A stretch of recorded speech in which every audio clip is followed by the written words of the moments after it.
Gotcha. So at some point in the morning, as everybody is getting prepared to go, they are actually going to be heading out as well, traveling off in, let's say, a northerly direction, almost backtracking where you all have come from.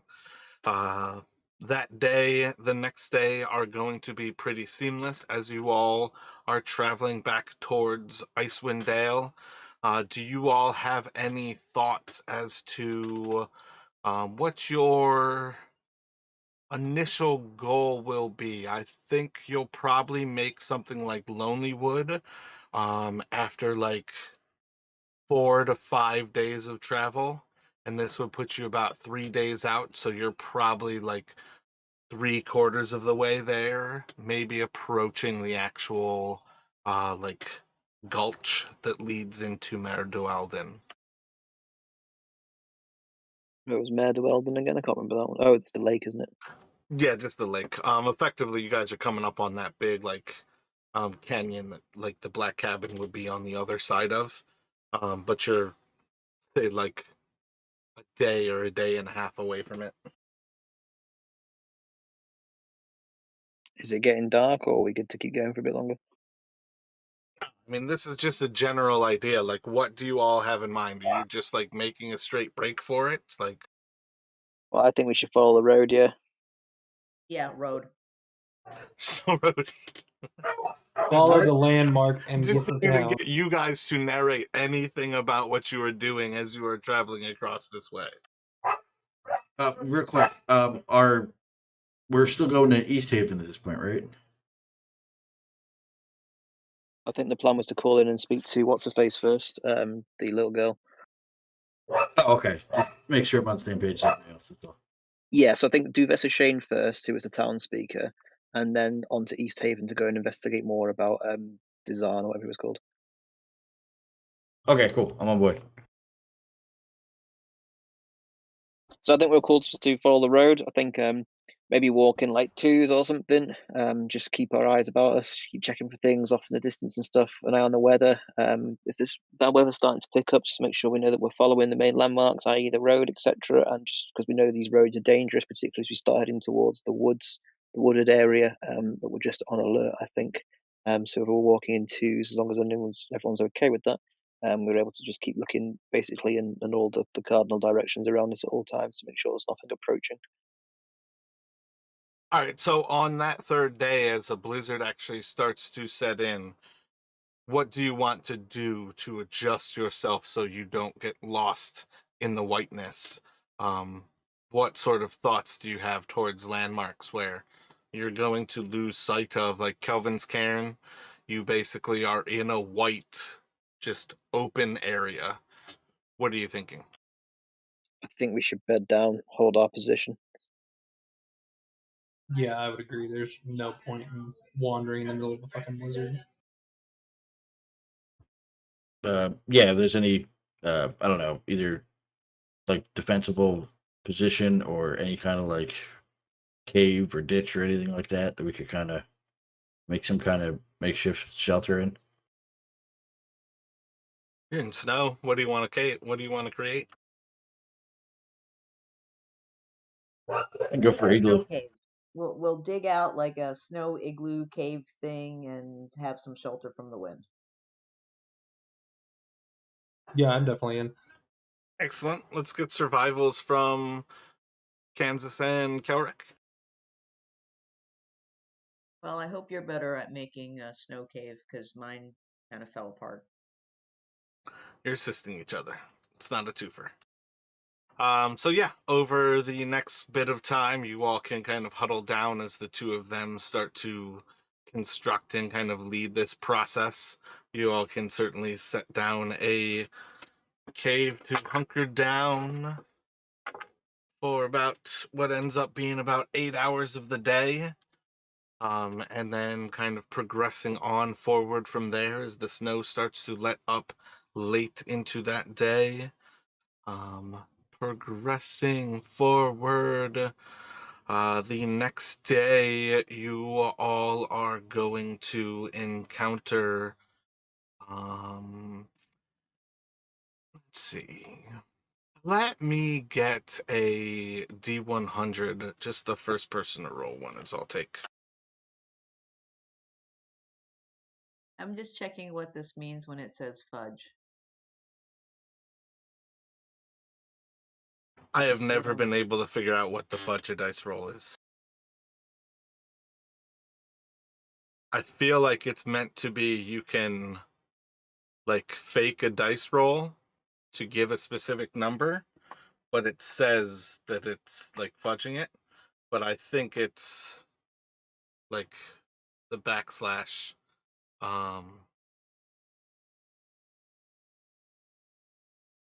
Yeah, I feel like you're supposed to be able to give that a particular number kind of thing.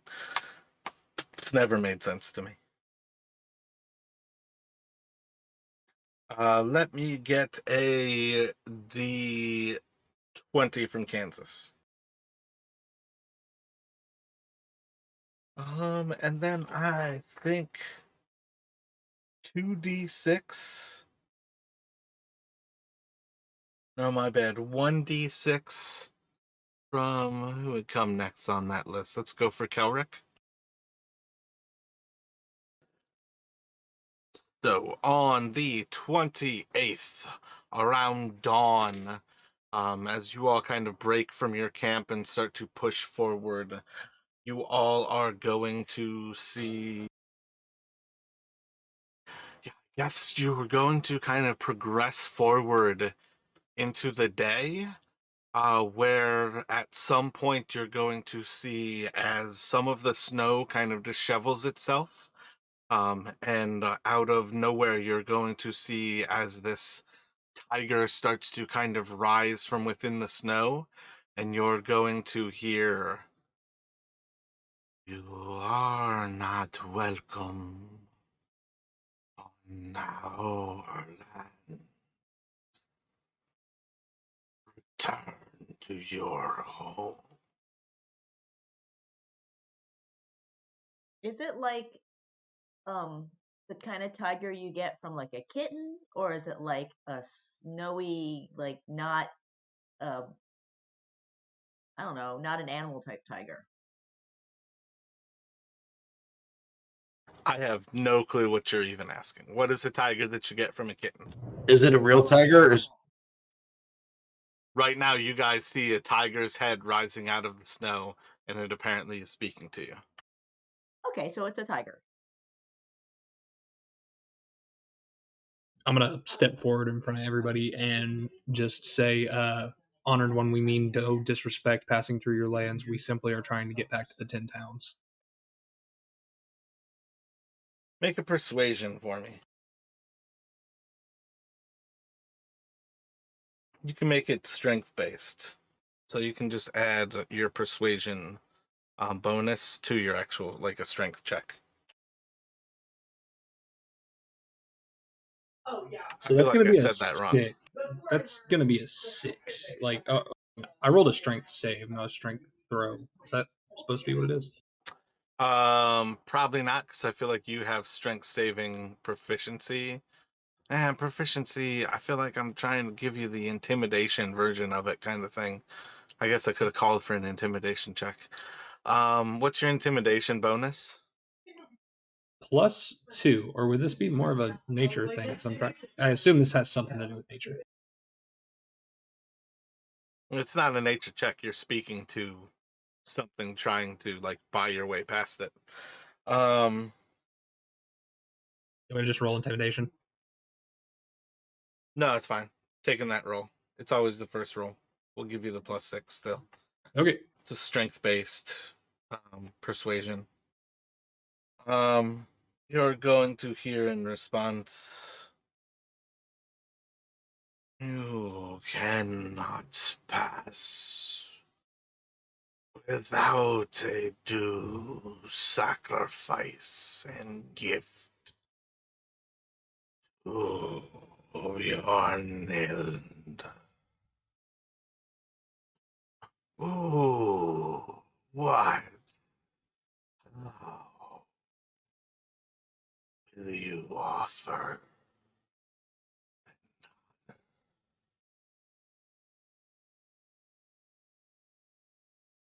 Owlbear turkey? One step ahead of me. Sacrifice to who? I didn't make out the name.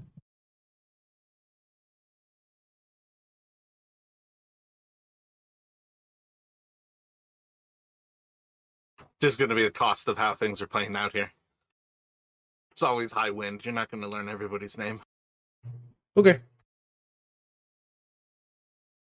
So let me get it straight. You want one person from our group to be a sacrifice? No, I don't think so. I think either we give it a sacrifice or it's going to try to sacrifice one of us.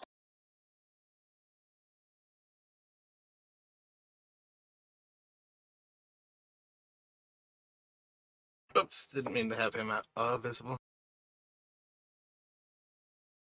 Who visible? No one. Too late. You all can place yourselves on this map. Is it an orange and black tiger or like a white tiger that's camouflaged in the snow? At present, we're going for white. So majestic. Almost as if it belongs to be here.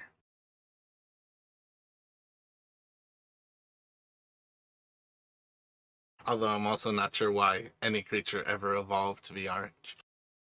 Especially redheads. They actually blend in really well with their environment with those colors.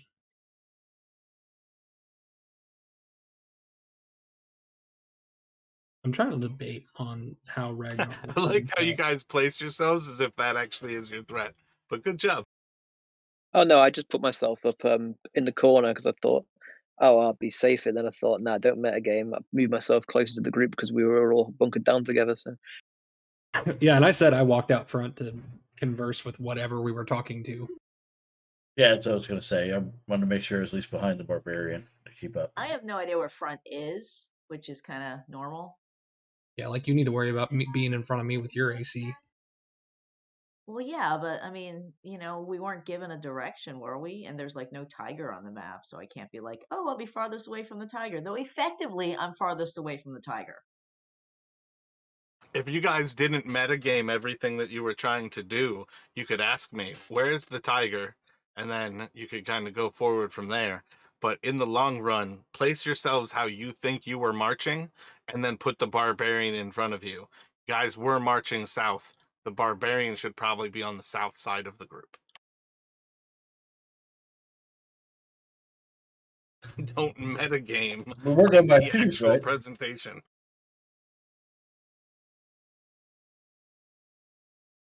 I feel like Ragnar's going to get really fed up with this. I want to try to intimidate the tiger, and I basically just want to tell him, let us pass or there's going to be blood.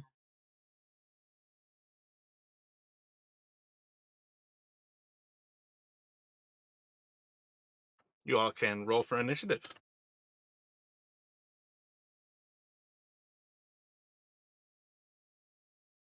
I don't even get to try to make my intimidation check. When you guys are being ambushed and you do hostile stuff, no, you don't. Okay, yeah, fair enough. Yeah, I rolled. I screwed up again. 12. Can I try to pull an animal out of the bag that I should have pulled out already, like before we started walking, but I didn't?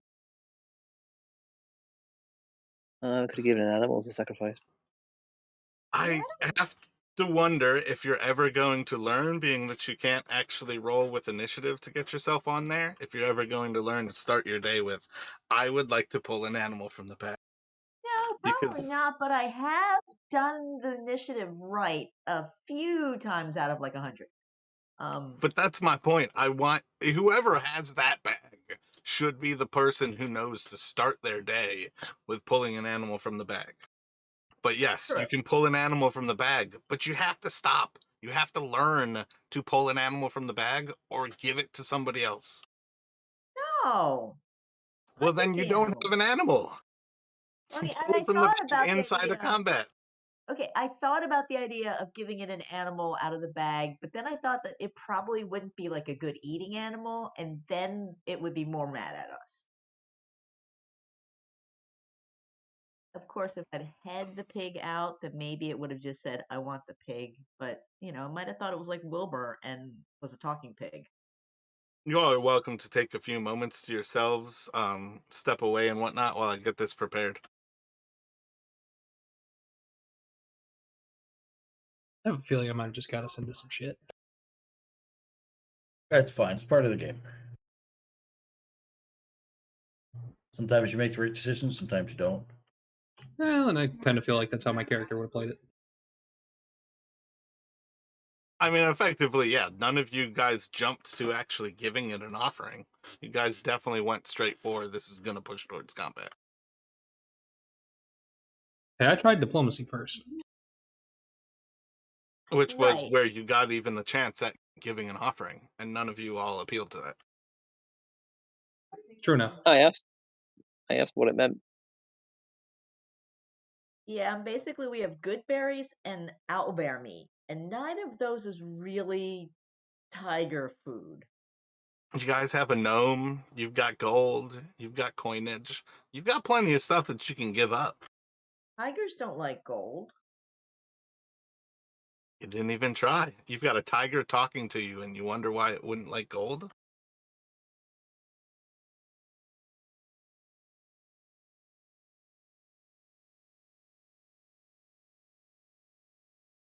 That is a good point. Talking animal. Nobody wondered why you have a tiger talking to you that maybe you could offer other things.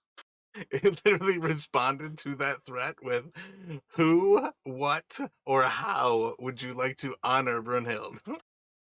No, I just heard who.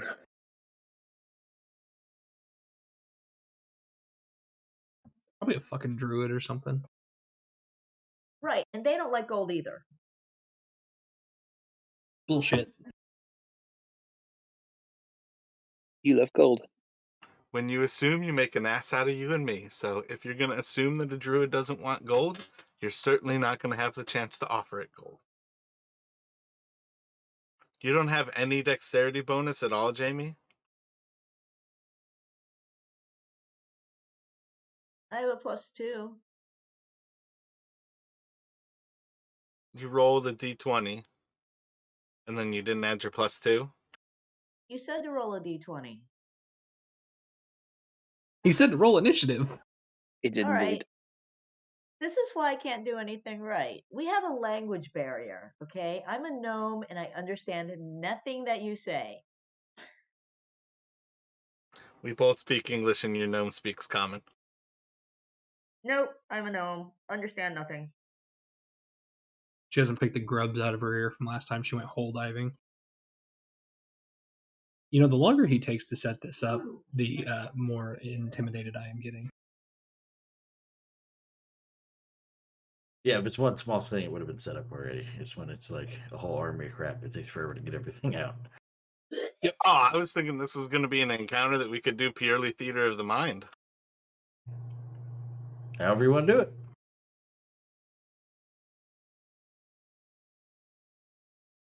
Did not stay that way.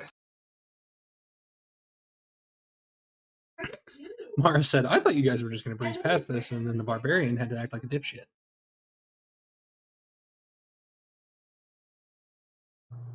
Not the first time, won't be the last either. I just like the part where any of us is trying to roll, on persuasion when we don't have any charisma. I mean, I literally, like I said, the initial try was that, and then I kind of threw that out the window. Because I didn't want to sacrifice the halfling, or sorry, the gnome. Yeah, I was kind of figuring that, I was the most likely to become food, but I didn't like that idea.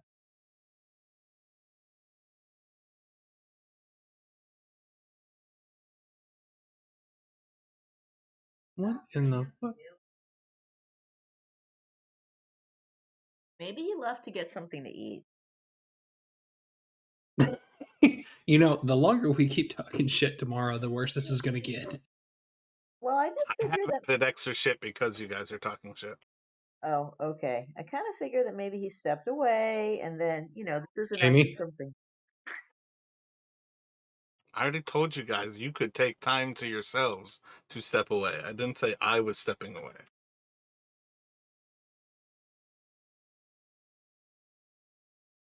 I think this is like that initial fear, like right before you hit the drop on a roller coaster. We're all just kind of sitting there like, oh fuck, oh fuck, oh fuck. That's fine. If any of you guys die, just roll new characters and Fate lives another day. Carries on being the OG.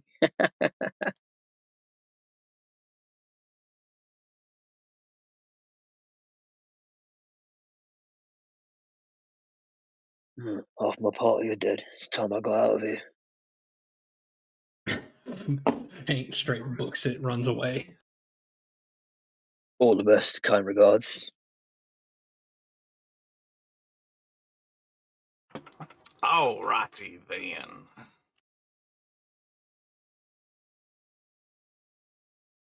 So the first thing to happen as you kind of move forward to make this next bit of intimidation towards this tiger in front of you is there are going to be 2 arrows that fly out of the snow towards you here.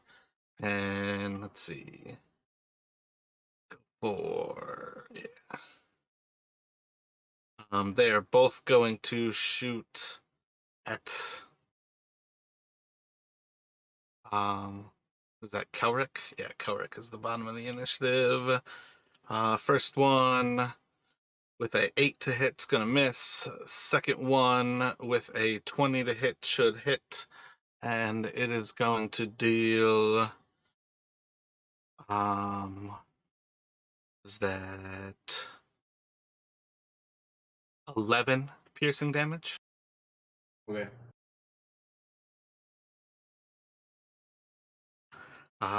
And then it will go to Ragnar. Okay, first things first, I want to rage.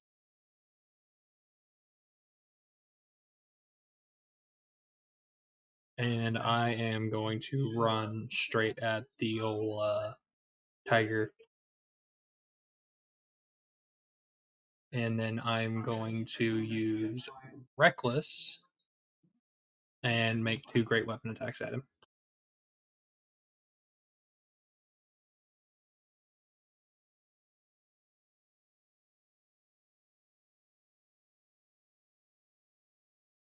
So as I slash out, first one just completely whiffs, obviously, and I don't. Does the second one hit? Second one will be able to hit. Okay. As I whiff the first one, I'm going to spin around with the axe and just try to like chop it anywhere. That's going to be 25 damage.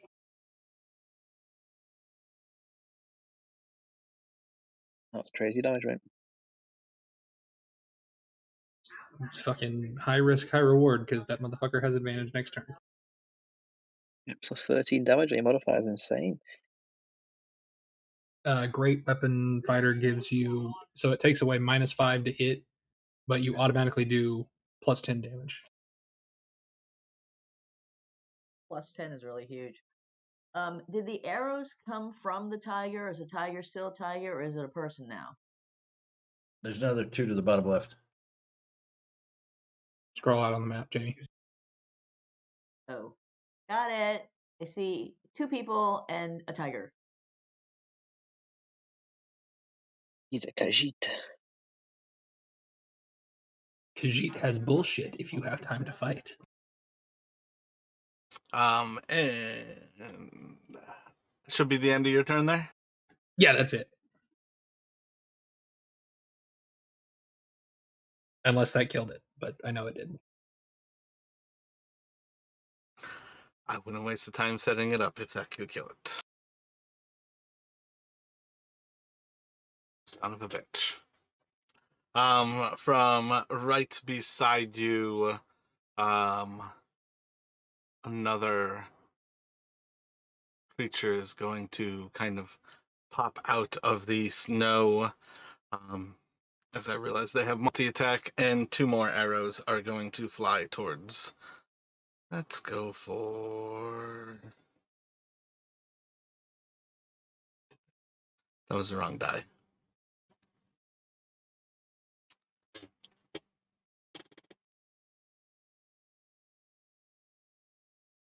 Do one towards Kelric and then one towards the barbarian. So the barbarian both will hit, dealing 6 piercing, so 3 piercing to you.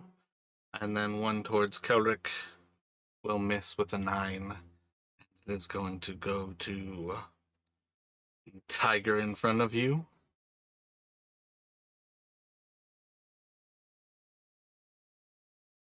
And it is going to, I think, slash out with its claws at you.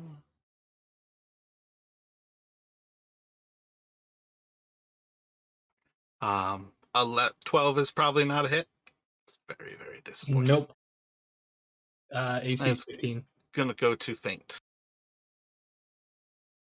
All right. Should I just double tap my range? 60 FTs, so I'm all right. Yeah, I'm all good. So I guess I'll have to go for one that's currently engaged with our friend Ragnar.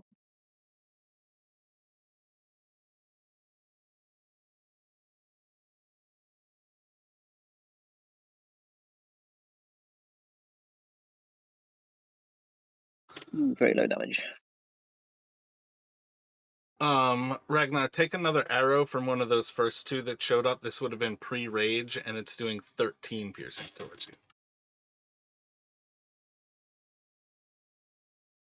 And does a 14 hit Kelric? I don't think so, but No. gotcha.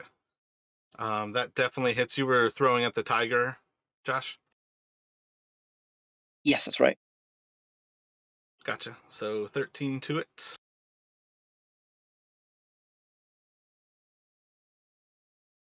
Okay, so not great, but it is what it is. And then I will hide, and then I will head over like to here, just so I'm slightly not in the same spot, because I hid first, and then I'll just like, you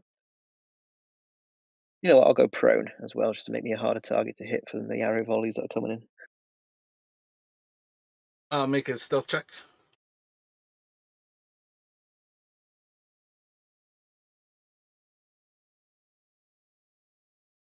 Probably a 13, so I feel stealthy.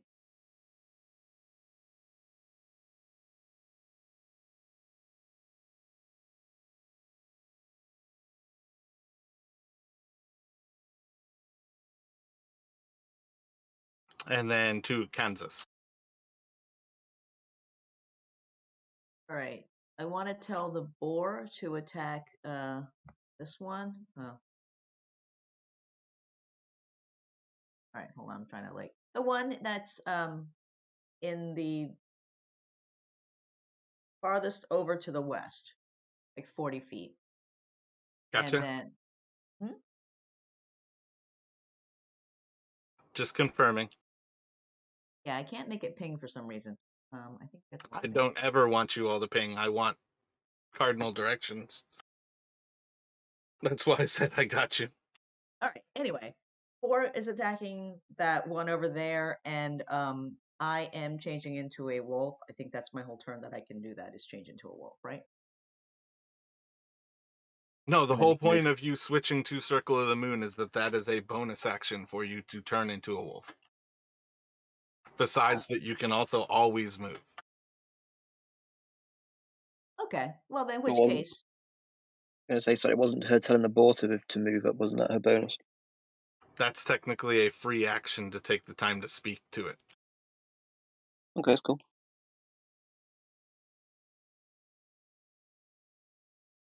All right. So the boar charges. I don't. That's just the charge. You need to do the tusk attack. That's its attack. If it moves far enough, it can add the charge to it.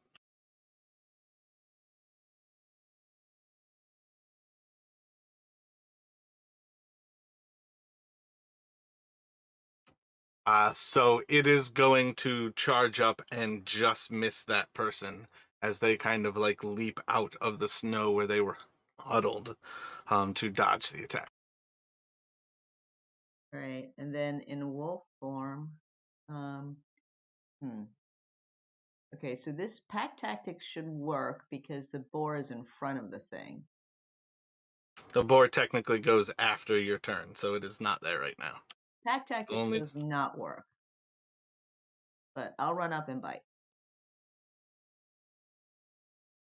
You're going for the same person? The bite also will be dodged by this creature.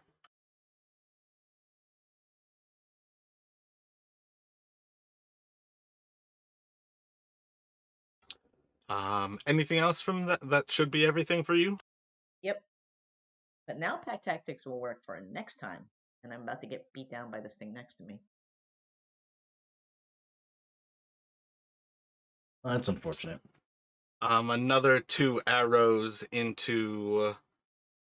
Oh, wait a second, my bad. Yeah, so 1 arrow into each of Kansas and Ragnar. Ragnar first should hit with a 19, dealing 4 piercing damage, and then 1 at Kansas should hit with a 17, and that will be for 7 piercing damage. Was that 4 before or after rage? Before, so 2. Unless I say I'm having it, you should be ready to have it. But most of the time, I'm good about remembering to say to have it. All right, cool. Just making sure, man.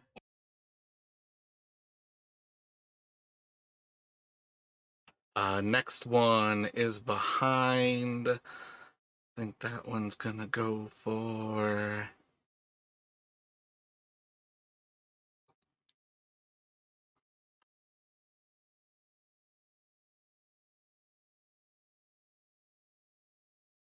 six. This one is going to rush up and take 2 swipes out at feint.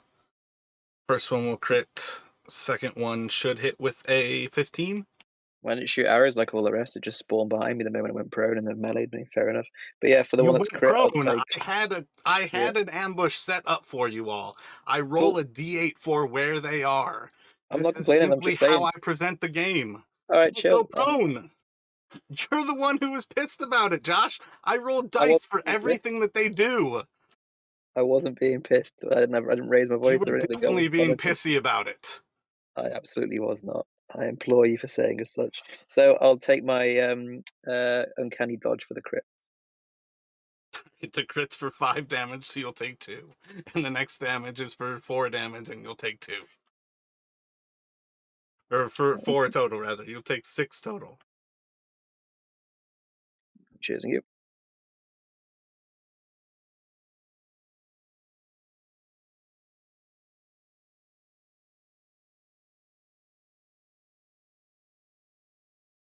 All right, how did we not know the entire volleyball team? Because they were in ambush of you, and you guys did not have passive perception enough to know. And none of us made a fucking perception check. I have the next one is targeting Kelrick. Oh, wait. Kelrick, and then 4 is going to be feint. So the first one at Kelrick should hit with a 24 for 11 total piercing. Second one at feint with a 14 should miss. Yeah, misses. What is this? Ragnar should hit with the 21 or 7, so 3. And then this one is at feint, will miss. And this one's going to shoot the first one at feint, will miss. Second one at Kelrick, 15 to hit. That one's going to do 9 piercing.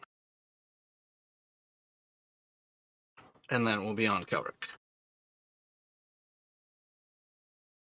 Okay. I'm gonna do a couple things. All right. So first, I'm gonna use my bonus action to do Blade Song, and then as my action, I'm going to cast Mirror Image.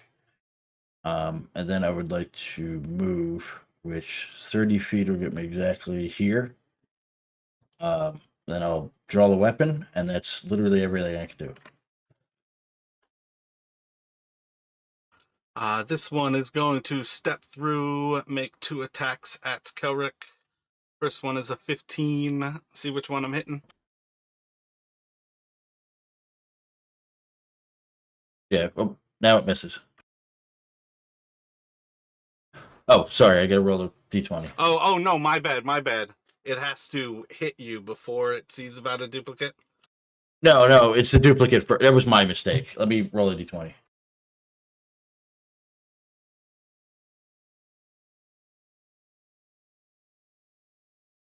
So it's less than 11, so it hits one of those, and then I'm sorry, how much did it hit for? Yeah. Was it, if it was 15, I think it hits it. So I'm down one. Yeah, 15. And then the second attack is a 14. That one should miss. Oh, wait a second. What did I roll for each of those? Yeah, fuck it.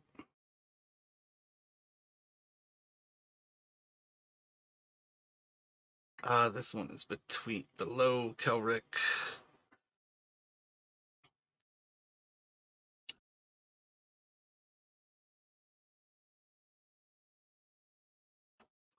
This one is already sighted in on Ragnar as Kelric closes in. It's going to take 2 shots at Ragnar with just straight shots. First one's a crit. Second one should hit with 22. And it's going to do 17 is 8, and 5 is 2 damage for a total of 10 piercing damage to you, Ragnar. And then it's back to you. Okay, same thing. Fucking send it. Reckless, great weapon twice at the tiger in front of me as the arrows just like start sticking into my shoulders and back.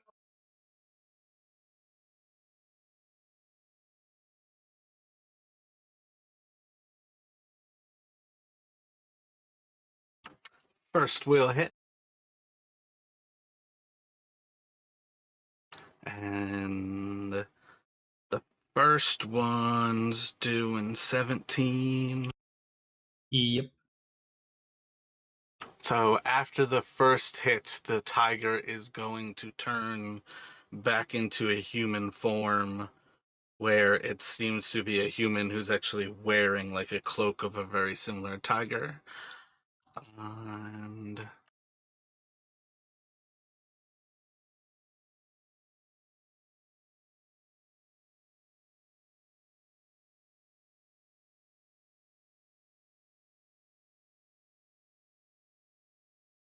And then the second shot is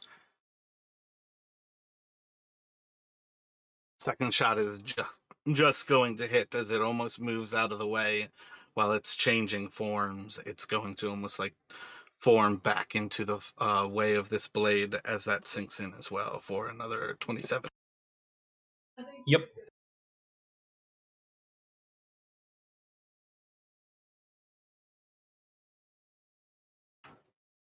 Bonus action? Oh yeah, I was fixing. That's what I was actually just about to ask because I killed the first form. Do I get my bonus action? No, you did not kill anything. Okay. My question is do you have any bonus actions that you can use? You did not kill anything.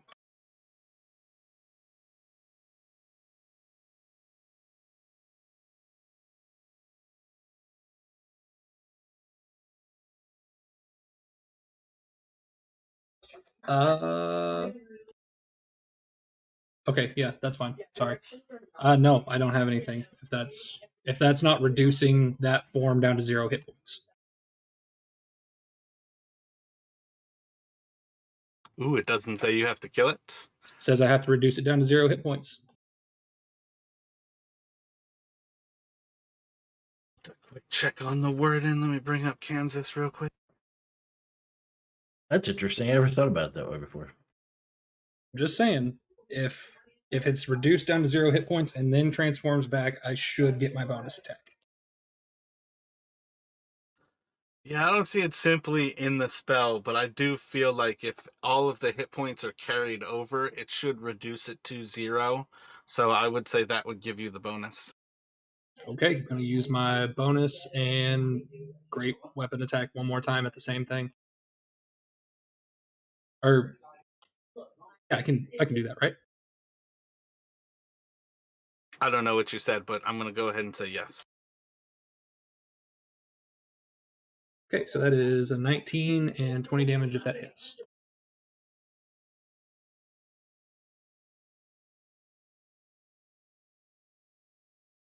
I'm going to leave the tiger human in a bloodied state.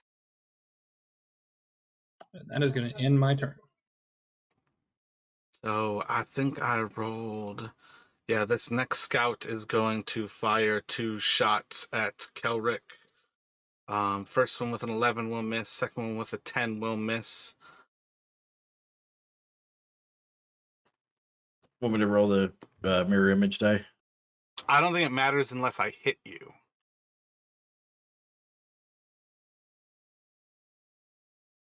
No, the mirror images have AC. So, like, it But actually. isn't that your normal dex? Isn't it? It's 10 plus your dexterity modifier is the 15. Yes, but actually that would end up being 13. Like, I don't have 20 dex, so it's only 13 if it hits those. But because I only have 2, because you popped the other one, Gotcha. I The have to other roll one, an though, 8 or was higher to see if it 11 was attacks what I center. rolled. 11 is what I rolled, so it's not even going to hit that way. Okay. I understand what you're saying now, sorry. Somebody's going to die. Probably going to be me.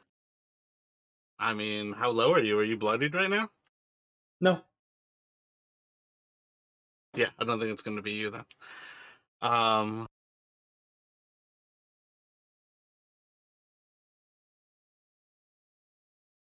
I do need a dexterity saving throw from you. Ooh. Man. Danger sense says if you can see it coming. Yeah, if I can see it, I get advantage.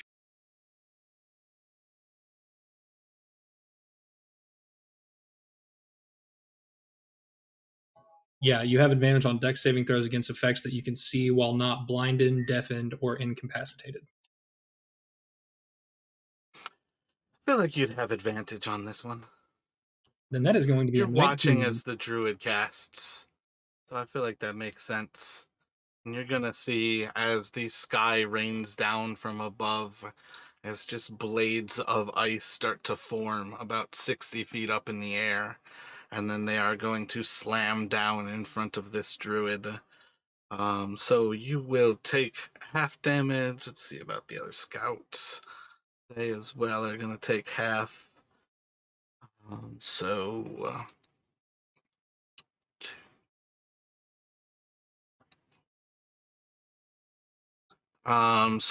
let's see what you're going to take 1 and then 3 damage for a total of 4. Sounds good to me. And that should take us to faint. Actually, my bad. Oh, It's going to take the tiger form again. shit.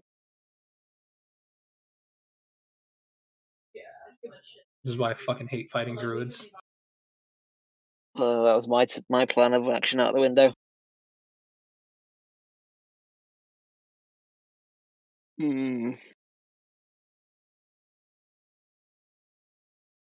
Well, first things first, I'm going to stand up. I'll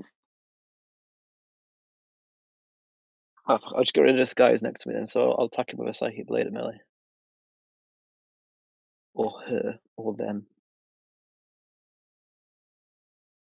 I don't know what they identify as. Did you just assume my gender? They identify as a tiger. What, even this woman next to me? Indeed. So, okay, I attack the tiger, A solid hit for 6. and then I'll attack it again with my bonus.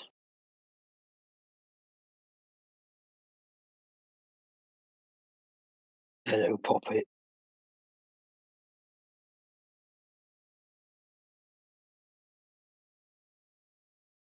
So 8 for the second. And that one is going to miss.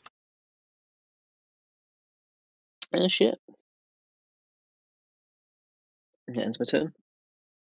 I can't do shit about sneak attack.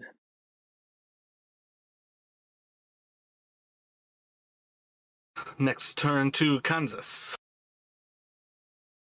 All right, so I'm attacking the thing next to me, the tiger person thing.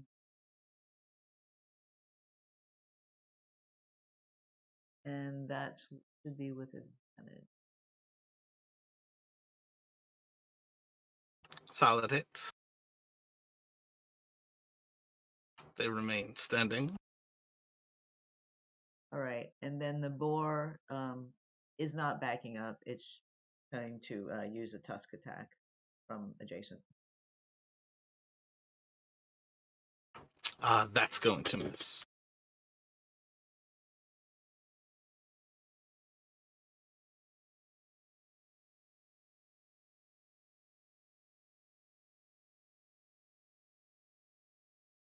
Alrighty, so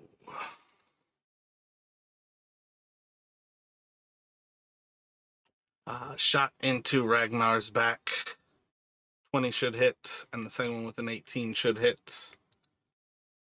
Doing 9 piercing is 4, and then 4 piercing is 2, total 6. Okay, I am bloodied.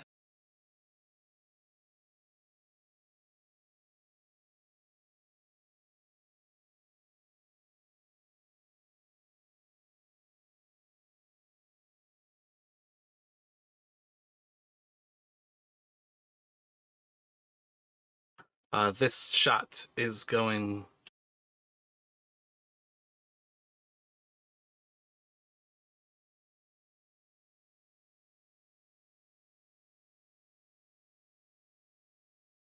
Yeah, I think this one is going to leap away from you, Faint. I get an opportunity. I wouldn't bring it up if you didn't have the option. I didn't know what by leaps, but yeah, okay, I'll take an opportunity attack.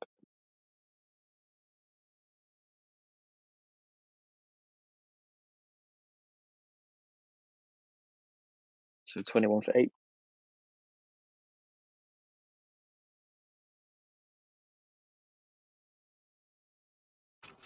And it is going to move across the board, dropping 2 arrows into the boar. 18 should hit, and then a 10 might hit, but probably doesn't. 5 damage to the boar. 10 does not hit. Okay, so it takes 5 out of 11. 6.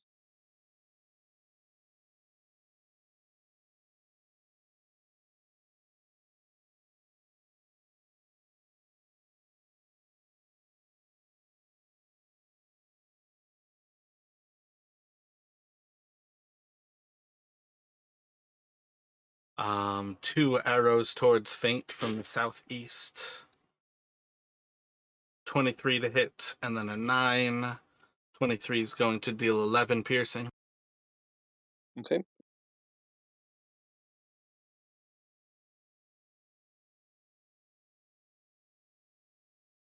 Another one from that southeast towards Faint. Going to be a 10 and a 9. I'll miss. And then this one's going to drop 2 arrows into Kansas from kind of just to the southeast of you, Kansas. 12 to hit the wolf. And then a 23 should definitely hit. What's your wolf form AC, Kansas? 13. Gotcha. So it's going to do 6 piercing damage to you, and... To the wolf? Yep. All right. And then we'll be on Kelric. Yeah, I'm down to 1, so next, I guess next thing takes me out into the regular form.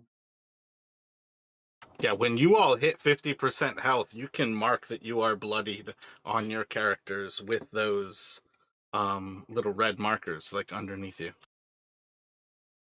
And technically you are under 10, so you are actually fatally wounded.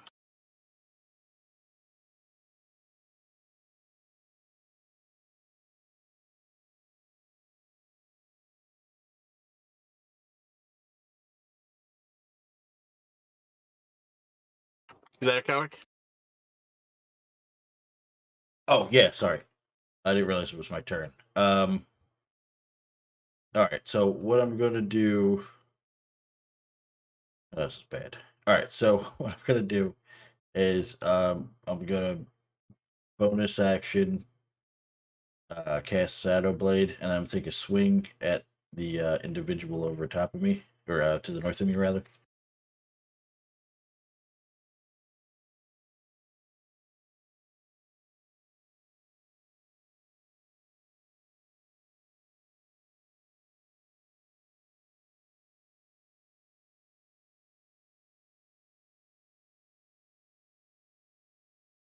It's not a dagger attack, obviously, but that's still the number. Does that even hit?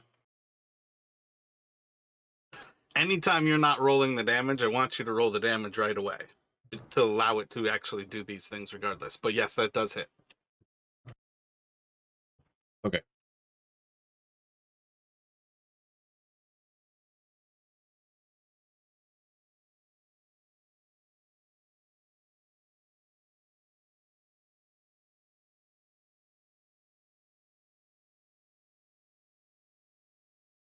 All right, so that'll hit for 14, and then I guess for bonus action, I'll hit it with my dagger, which would be my other hand. I thought your bonus action was to cast. You're right. I apologize. That's it. Sorry about that.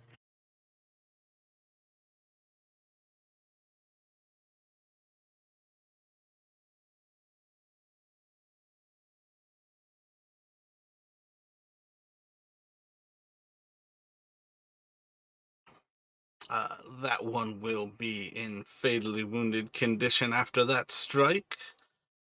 The next two are targeting. Let's see, one is for Ragnar, and the next will be for Kelric.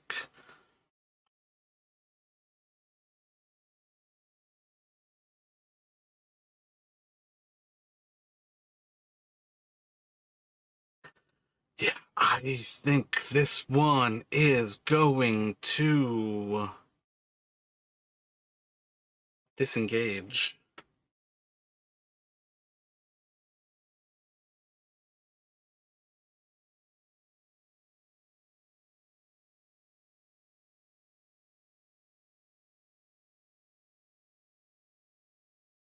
And as they kind of like slide into the snow, it will be rather obvious that they are not actually terribly well hidden inside of the snow down there. The next one is going for, that one's for Kelric.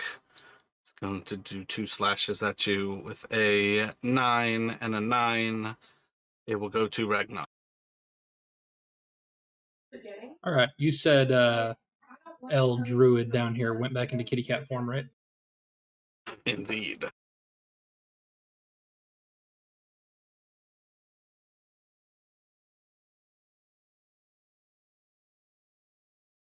Yeah, I was fixing to ask, is the Frosty spell still in effect, or is that Gonzo?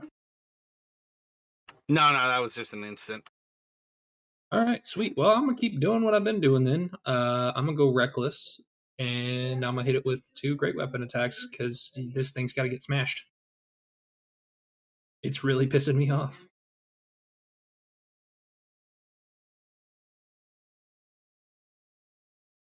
The first one misses. Second one hits. I heard 2 great weapon attacks, but not reckless. I did say reckless. Okay. Everybody else heard reckless there? Sounds right. Yeah.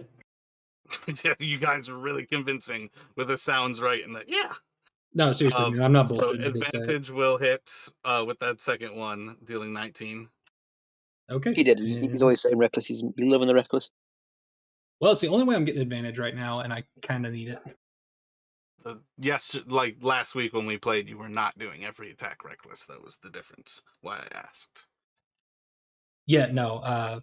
I'm doing it right now because I feel like if I don't, I'm gonna get my ass fucking stomped. And then after that, I am just going to try to like beeline kind of back towards Feint. So I know it's gonna provoke an opportunity attack. 13 misses. 13 does miss, and I'm just gonna back up here. Oh, next wait a to second. Feint. It is an advantage. It should hit. Definitely hits. And it's going to do 9 is 4 damage. Yeah, and I'm just gonna run up to Feint and be like, that fucking hurt. Help. I got your thumb. Let's see. We've got this scout here going for Kelric, or not Kelric, Ragnar. 2 arrows. First one should hit with a 20. Second one's a crit. Going to do 15 is 7. Wait a second, that one would have been the crit. And then the normal one is 6. It's 3. So a total of 10 more. Okay, you said under 10% is like severe. Under 10 hit points. Right now, Gotcha. I've been doing for a while. Fatally Wounded tells you when something is at 10 hit points or less. That is something that you can kill in a single attack kind of thing. All right, cool. I like that better than doing 50% and then a quarter. I think it says a lot more when something is quite literally on death's door. I think it makes more sense in kind of a fantastic adventuring type of world. Yeah, I agree. Kind of like that one slid behind the snowbank left like a big bloody fucking trail behind it. Yeah, exactly. That person is fleeing for their life, but at the same time, like, they're trying to be sneaky about it and failing miserably.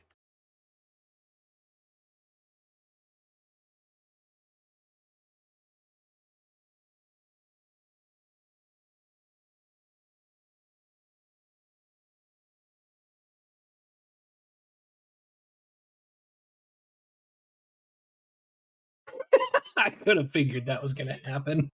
And he gets to pounce you too. So it is going to leap at you with, I think I have to bite to do the pounce. Nope, it's a claw attack. Yeah, so same attack. 21 will hit. It is going to deal. Oh shit, did I do 2d8 when I slashed at you? No, that was a crit from an archer. My bad. Taking myself out. I don't want to do too much. This is the pounce from the claws. That will hit, and it's going to do 9 is 4 damage. But this is pointless, realistically. You have a strength saving throw here to be knocked prone as the tiger basically bounds after you, and in the last bit of like 20 feet, it leaps through the air to come down on top. Yeah, that's going to be able to hold its weight as it's kind of like clawing from on top of you. And I think that's going to take us to Feint. You said it did 4? Yeah, 9 is 4. Cool.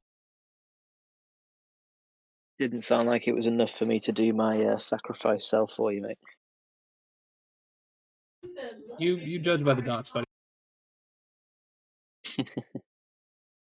Well, and also I like updating those things at the end of a turn too, not like in the middle of combat. Same thing, like if My you bad. want to kill something, you should probably throw everything you have at it, and at the end of your turn. Oh no, wait! If you hit 10 at the end of its turn, like you're there. But my point is like he's not going to see that immediate moment until it's the actual end of the tiger's turn, and that goes like kind of always. Yeah, I am dead at 10. Yeah, that's perfect. Because it's that complete blind too. Like something could be at 1 hit point, it could be at 10, but you know basically any solid hit can deal that damage. Yeah, it's either. Sorry, if you got unconscious, sorry, because I was going to say when it said only 4 damage, I thought you said you had like 10 left. So I would have done sacrifice self if it was going to do something that was going to knock you unconscious. No, you're good, man. Yeah, Hey, you're fine as is. You've got okay. the opportunity. The tiger is basically on top of him. You could grab up your sneak attack going for it, and he certainly is in need of the assistance at this point. I feel like Yeah, it's definitely. very clear that's your target. 100%, yeah. Yeah, I look like a fucking porcupine with arrows sticking out of me and just massive claw and bite marks everywhere. Question. I know it would be a bonus to give him a healing potion, but would it be classed as a free action to just drop a healing potion next to him?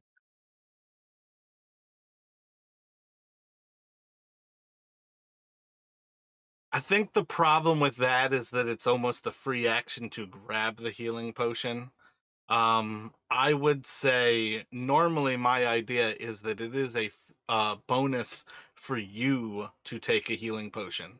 It is an action to give somebody a healing potion. I think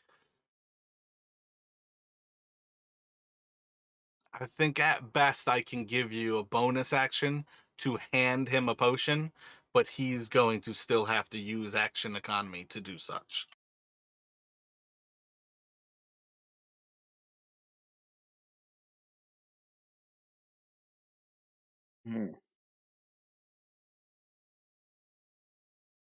Because all of that's already homebrew to try to make potions a little easier to use. Yeah. Magical Just thinking. potions are technically an action to use. I would say, for what it's worth, you probably want to put damage down range, and he probably should be done going reckless at this point. Yeah, I'm just thinking. Yeah, I'm going to attack us. So what I'm going to do is I was just thinking is I'm going to shout, "Need some healing spells over here," and then I'm just going to go for my first attack with my invisible blade. And part of that is also a constant reminder for all of D&D. Out healing damage is next to impossible. You need to kill stuff to out heal damage. That is a solid hit, dealing 22. Yeah, it wasn't so much that I wanted to try and top him up a little because I knew that wouldn't withstand another round of attacks. It was more that it was there for him to use if he was like on 1 HP or whatever. Then I realised the error in that if he goes unconscious, which is when a healing potion's best, he couldn't do it to himself anyway. So that's why I was like, oh, I know. But yes, okay. So what was that? 22. Sorry, yeah. Correct. And then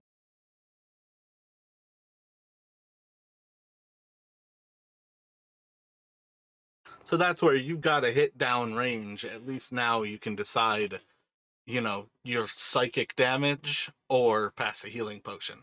Which do you think is better there? Because you at least put your sneak attack down. Yeah, just fucking send it.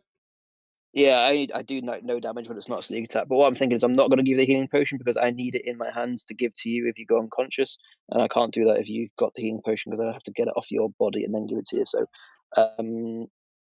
yeah, that's what I'm saying. Send it. Just let's try to fucking end this thing as quickly as possible because it's going to be what fucks us up. That's why I went so ham on this thing from the get-go. The person to my west, the woman who identifies as a tiger, is she looking bloody? Is extremely bloody?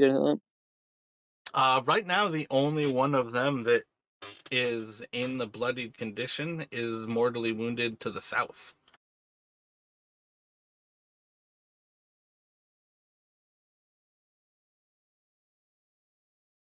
All right, fuck it. I'll attack the tiger again then.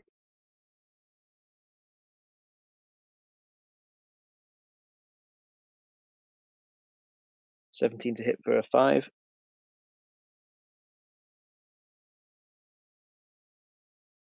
And I'll go, all right, pussycat, look at you, you pathetic piece of shit.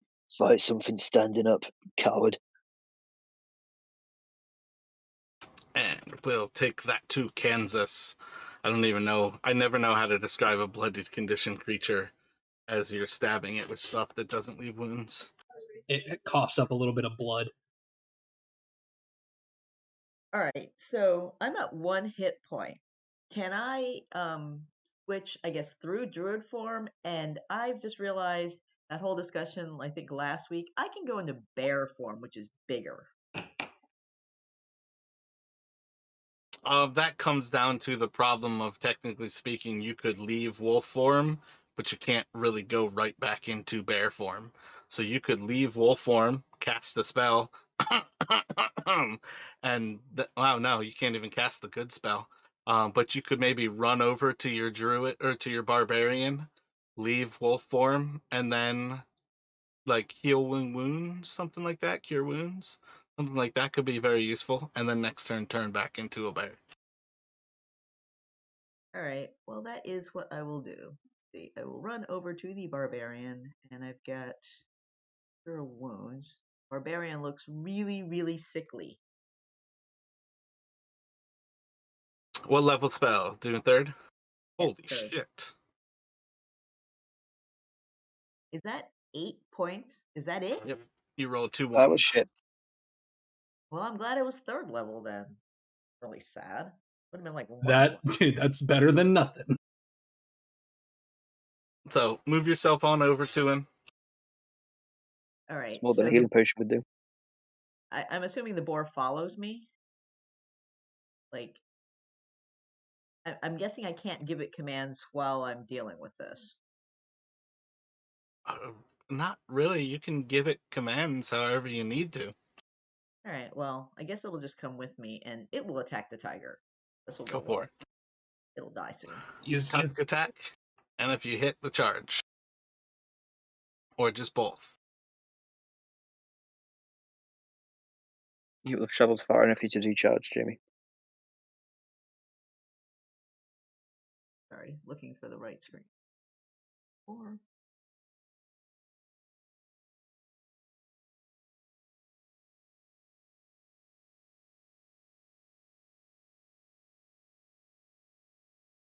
So that will hit for a total of 5 damage, and it's a DC 11. It is going to be able to maintain its footing. Big shock. 5 points. It is still hopped up on my shoulders, actively trying to rip my intestines out. I mean, anytime you've got chances with stuff like those are incredibly powerful moves, and that's where the actual placement of like the druid right after Ragnarok is huge, because if you were to knock it prone with a crap roll, that is a massive occasion for this to turn. So let's see. You're still reckless though for this turn, so they're still eyeing you extra. So still a d6. That's gonna be, what is it, Kansas? So the boar. 2 arrows at the boar. First will hit with 19. Second one's gonna miss. For 8 damage. I feel like that's enough to take out the boar. Oh yeah, 1 point was enough to take it out. It is now dead. It is bacon. Or at least ham.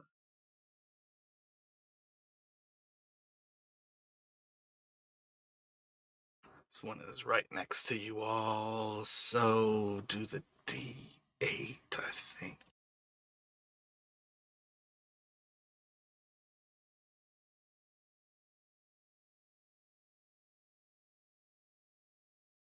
So this one's going to put 2 arrows into feint. Let's go +2, +3 AC on this for you, feint. Not that it matters. Wing and a miss. This one's going to shoot 2 at Kelric from kind of directly to the east of you, Kelric.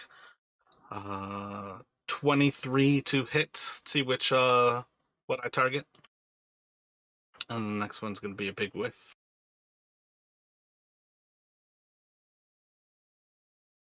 Yeah, Kelric?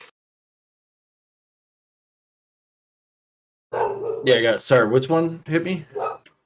Or you said it Just was just the one, or the directly from the east. One of them's going to hit with the 23.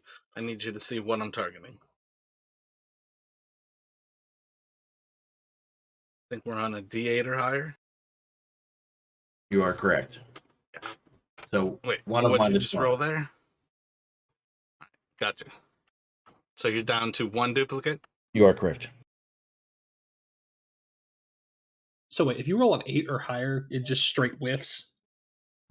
That is what I was saying, where having Blade Song, Shield, and Mirror Image, it will get to the point where you are only ever going to hit from catastrophically huge damage. And that's why I was saying that character will only either get no damage or just killed outright. Yeah, downside, it has wizard hit points. Yeah, true. Paper thin. So when you get hit, you're gonna get smacked. Yeah, it only has to hit you I've twice. played in a game where a wizard was doing this. We were level 4 characters. We had 9 orcs on the wizard, and I think the other 5 of us were fighting 2 orcs. And it may have even been lower level than that. And it was an even fight. If the wizard ever went down, 1000% chance that the rest of the party was TPPK'd. It's a stupid broken class. But that's also why I've seen people who just remove shield entirely from the game. My West Marches is going to have no shield, and I think that fixes a lot of problems as well. Yeah, that makes good sense. Because I definitely think shield, like healing word, are some of those very broken spells that like things don't need nearly as buffed to make very interesting combats. This one's going to shoot 2 at feint with a crit, and then a 14, I believe, misses. 14 misses, yep. So it's going to be 11, which I assume uncanny, to drop that to a 5. Um, It's up to you. yeah, It's 11 damage. yeah, okay, I'll take it to 5 then. I was going to try and save my reaction in case I needed to save thingy. But I need to start saving my hit points myself, so. This one's going to drop 2 arrows into Kalric. First one is a 22.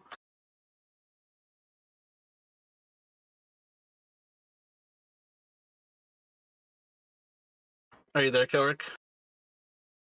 Oh, sorry. 1 second. One more check on the mirror image. Now it's 11 or higher.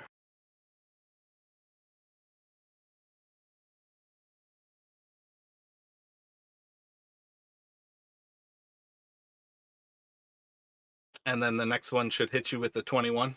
Yeah, so that spell's gone. And then, yes, the other one would hit me.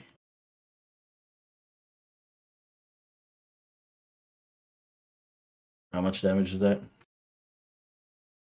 It's going to do 6 piercing.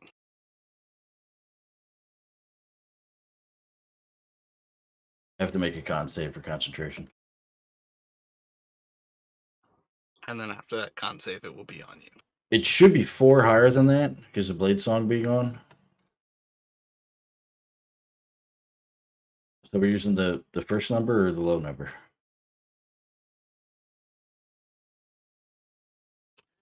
What is it? Blade Song modifies your Constitution save? Yeah, wait Gives now. you your It ups to, intelligence? which is 4 because I have 18 intelligence. So it'd be exactly 10. Yeah. Does that still 10 fail? saves. Nope, makes breaks. Okay, so it's still on. And then it will be on Kelric. All right, so I'm gonna. Well, just a question first. Now that I'm up close to this, is this like a human? Yeah, all of these are humans. Okay. They're all dressed like tigers, though. Okay. That doesn't totally matter. I was just wondering. I'm gonna attack the one to the south of me.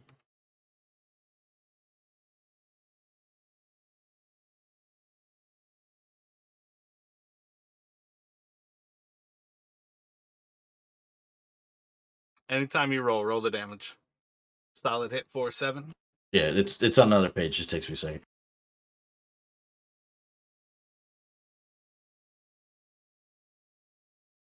And then bonus action attack, and then that would be it for me.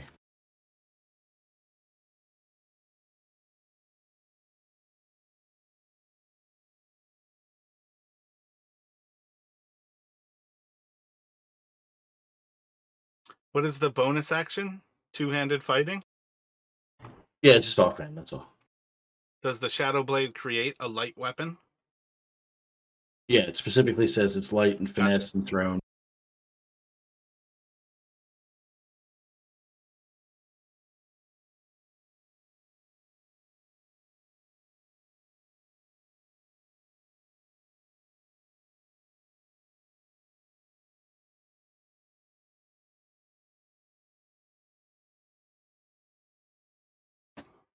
So targeting faint from the way south. See, a 13, 15, or an 18 to hit, and then a 23. Both hit. Total of 8 from the first one, 5 from the second. Okay, I'm bloodied.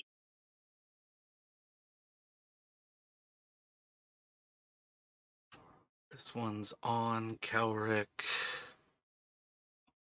2, 3.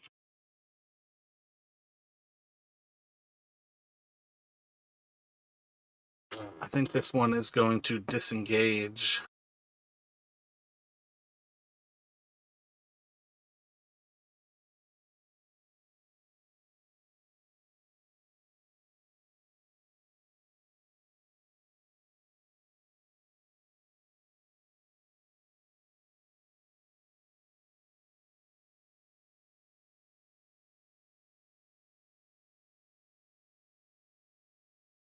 They're actually going to disappear into the snow as they were running away.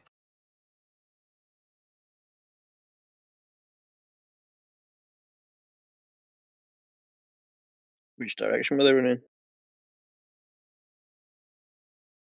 For what it's worth, I'm sticking to they are disappearing into the snow as they are running away from Kelric. Other than that, it's not really going to be noticed. All right, cool. I was going to say, because I saw the direction they were moving before, so I didn't know that meant, Anyway, it doesn't matter. I moved him elsewhere after I decided to actually do it like that. And it's going to go to Ragnarok.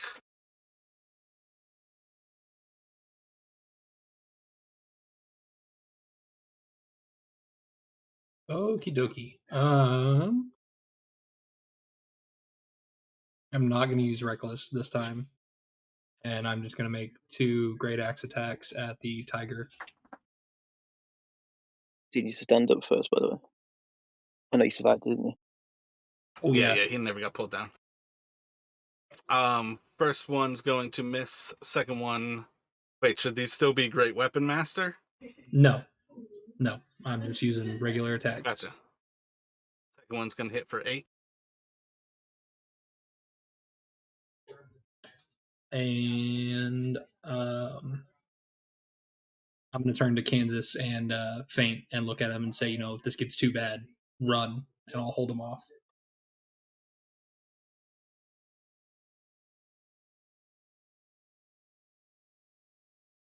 That's going to end my turn.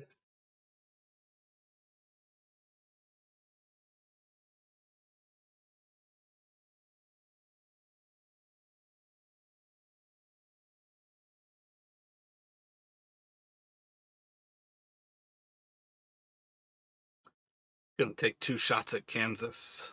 20 and an 11 should miss. Doing 9 damage from the first.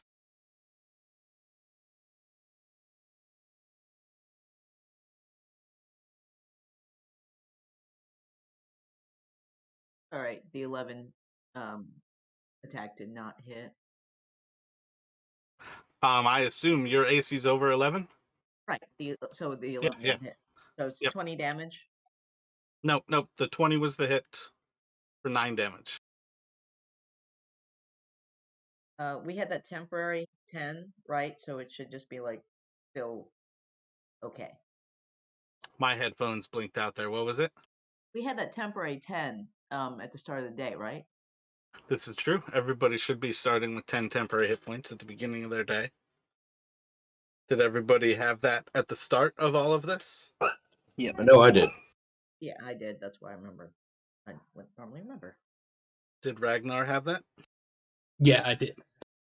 Gotcha.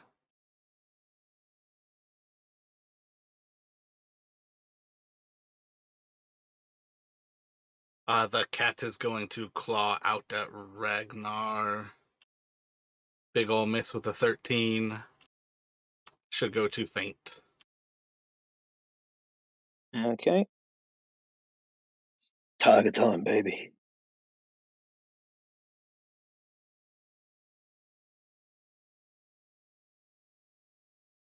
Oh, you guys are in their home. You really think you can run away at this point? Probably not. Yeah, I don't think that works. So 26 damage from the first one for 22 to hit.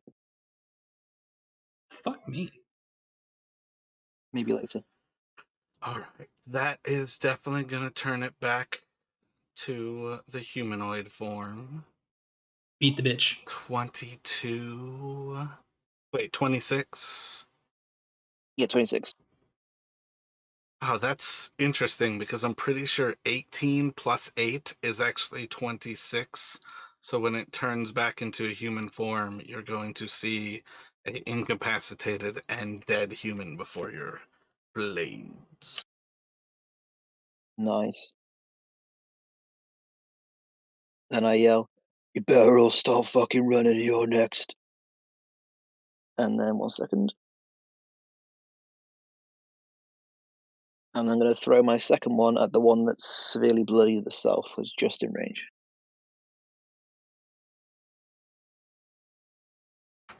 Wait, is this at your long range or 60 is feet, which 60 is my feet the range. normal? Yeah, 60 feet's normal, so it's not made disadvantageous or anything like that. Fucking Feint hits hard when he gets that sneak attack damage. Holy shit. Yeah, only when I get it, though, that's the only problem. So 7 damage for 22 to hit. That's literally the definition of rogues. Yeah, exactly. It's the whole point. They Is you're just need to supposed get attacks downrange because if they can get a sneak attack, that's all that matters. Yeah, the whole point of playing your rogue is to just continuously create situations in which you'll get sneak attack. That's basically the entire purpose of your character. So, yeah, so 7 damage to the one that was severely bloody at the bottom. And yeah, I shouted that, and that ends my turn. Solid hit into them as well. And I'll go to I'll tell you what, sorry. Kansas. Last thing I'll do is I'll just stand on the corpse valiantly. Keg pose. He'll stand on the squishy cat now. All right, so I turn into a bear, and I get 2 attacks: bite and claw.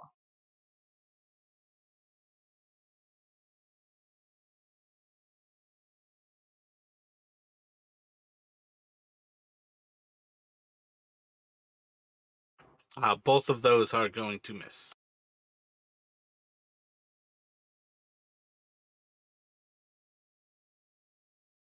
I'll look at it fiercely.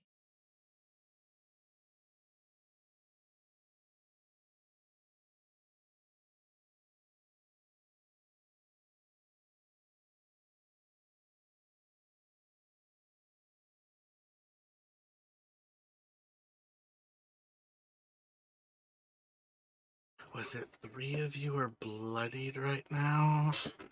I am. D8.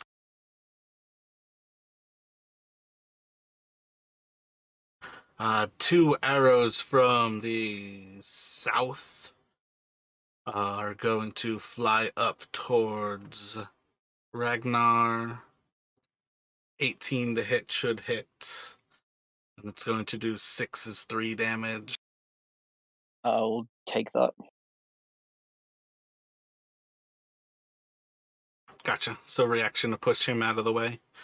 Take the damage, so you'll take 6 piercing. I'm severely bloodied. Wait, are you actually at 10 hit points? Well, I'm at 11, so. Yeah, that's what I mean. Like, it's no longer between 50% and 10 hit points, there's nothing there. Got rid of the idea of severely bloodied. It's just that fatally wounded point. Okay. This is the one under the bear's claw right now. It is going to... I think this is a solid D8. Let's see. One additional thing, Yeah. sorry, and I know you're going to say no, but when I do my get down, Mrs. Obama, onto Ragnarok, can I like dive and belly flop so it'd be like a proper presidential save where we both land prone, or is that too much? I would say don't go prone. If you But try to in the knock me long over, run, this is taking a bullet for somebody. It is not going prone like to take a bullet. Sure. And again, I would just say, like, is in the long run, if you wanted to dive prone, you can certainly try. But there's nothing that's going to force him to go prone. Doesn't seem all that helpful. No, prone is a terrible, terrible thing to do. Yeah, that Unless gives it's ranged everybody attacks. advantage. Well, no, when it's range attacks, it gives them disadvantage. But you guys have already seen they have no problem rushing up to you and attacking with swords. They have more of a chance to hit. They do a little bit less damage, but a higher likeliness of getting a crit. It's worth charging towards you and slashing at you with swords. Ragnar could crawl under the tiger and play dead. Nah, I'm still in the middle of rage. I wasn't really serious, but I think it's better than trying to be prone.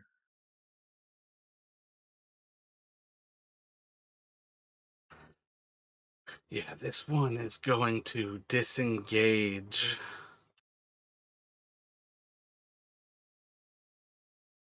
And as it actually runs off into the snow, it as well is going to kind of disappear into the snow.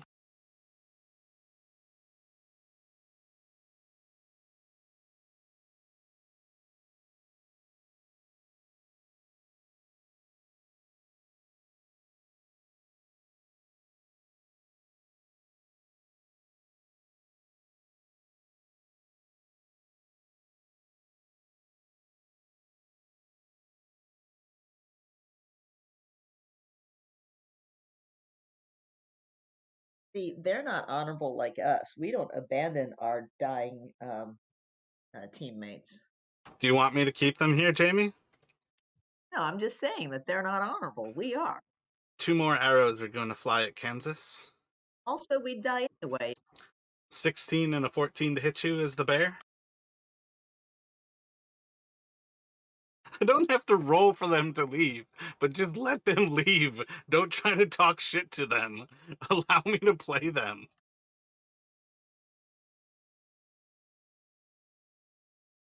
I'm trying to make an interesting and compelling battle. You don't have to talk shit about the characters. All right, fine. My AC is 11.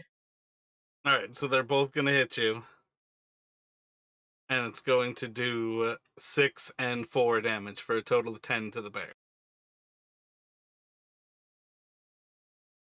Yeah, please, for the love of God, quit talking shit to the archers. We're like fucking.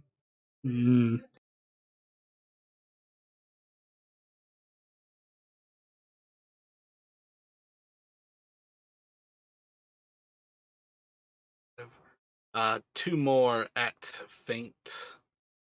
First one should hit with a 19. Second one is a 13. I think that'll miss. And it's going to be for 9 piercing on the first. I'm gonna do what Feint just did for me and take the hit for him. Gotcha. So that'll be 5. Neither of you have your reaction. And you each. It was 9 damage, it's 4. Right, okay. I'm not Thanks, sure if that works out, guys, but I'd like how It you're doesn't. thinking at It least to doesn't. go for that. I know. 'Cause I've still got more health than him, so I'm See how trying to keep him valiant- from dead. See how valiant and honorable we are? No, dude, it's the classic. It's the classic rogue barbarian combo. We are ride or die, no matter how stupid the other one is. It's true. We are very stupid. I mean, one of the biggest reasons that I came up with that idea was also for the fact to try to keep groups together, to try to remind you that you are stronger while you are right next to each other. But that takes us back to Kelric. Right now, I think you all have the line of 5 down there. And there are 2 that have kind of hidden themselves off in the actual snow, like around you all. But at present, that's kind of like what you are looking at. Like, seems to be that there are approximately 7 still around you all. Okay. I'm gonna move.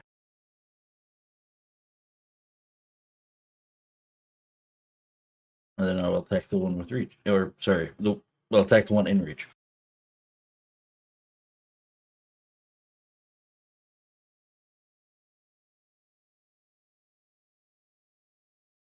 Miss.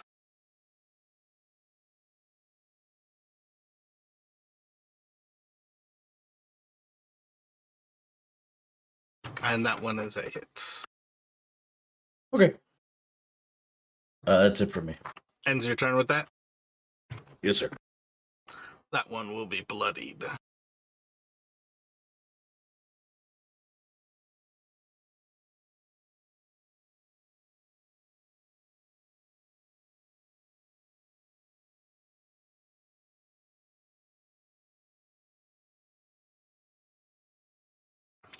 From hidden, one of these creatures is going to pop out and take a shot at Feint.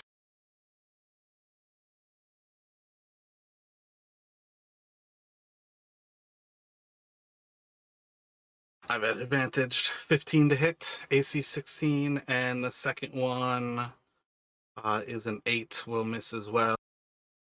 Eat shit. And that will take us to Ragnar. I said run.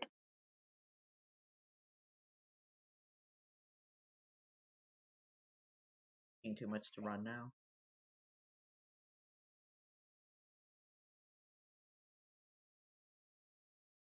Okay, so you're basically telling me to run?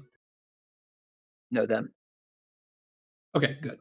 I'm gonna run towards the one that Kelric is attacking. On my way out, I'm gonna smack Fane on the ass and tell him, "Come on, let's go help the wizard."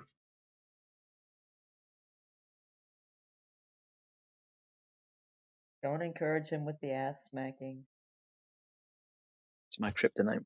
And I am going to swing out at this one, and that was 30 feet, so I've still got 10 feet of movement left. I'm going to swing out at the one that's bloodied twice with just a regular great axe. My headphones are going crazy right now, breaking up. That was just a great axe, no bonuses. Nah, no bonuses, man. I'm too low to risk it. Both of those, I assume, are going to miss.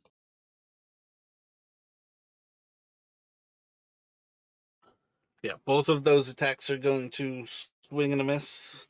Anything else from you? I'm just going to turn to the archers that I can see and just scream at them. You know, we've killed your tiger or whatever, and yell, tell them to run.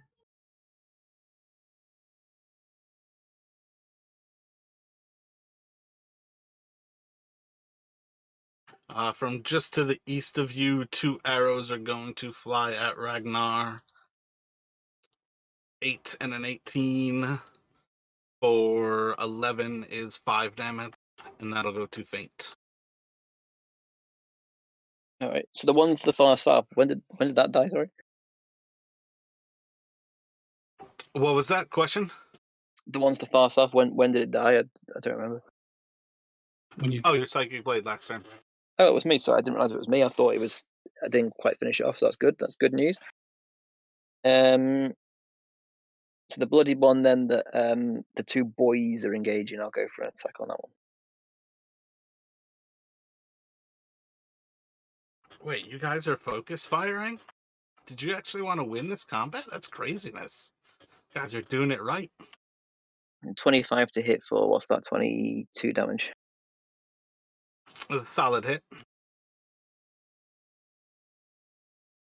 All right, and then I am going to bonus action hide and then move.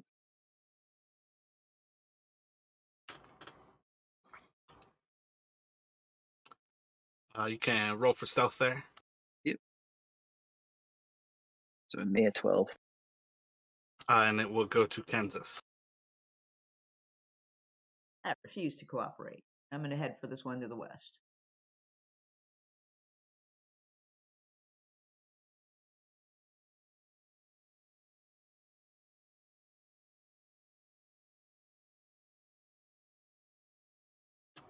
Nice little jugular bite.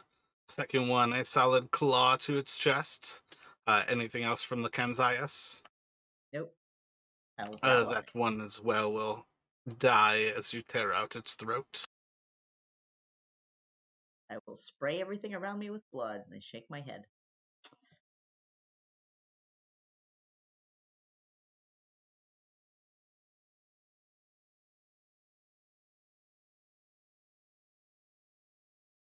Let's. This one is going to take a shot at Ragnar with advantage. Should hit with the 21. And then the 15 is a miss. What's your AC on Ragnar? 15? Yeah, it's 15.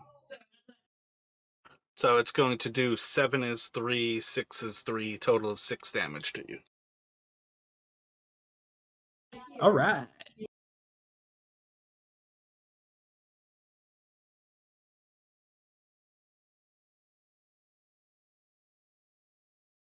This one is to the east. Jamie, would you like to talk shit while this one is trying to bottle? Trying to what? Fail its psychological test to stay in this battle. The answer is no. It's the same one that you talked shit about last time, but I kept it around for an extra turn of attacking you. No, I'll just growl at the corpse.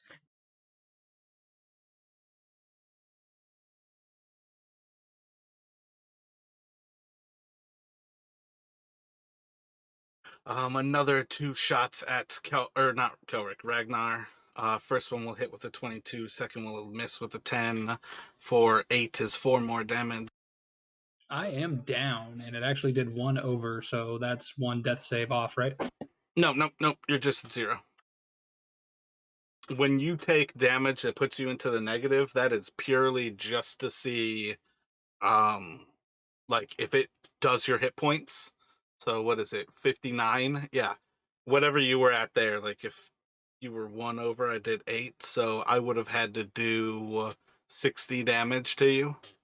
Or no, wait, 67 damage to you, and that would have been an outright kill. But any less than 67, you're just at 0 hit points. Anything from now on is where you start losing auto death saves.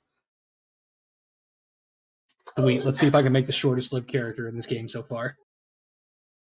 Yeah, I've killed people pretty quick here. Don't try to compete where you don't have anything to compete with. Oh wait, I should still have him on the board. 6, 1, 2.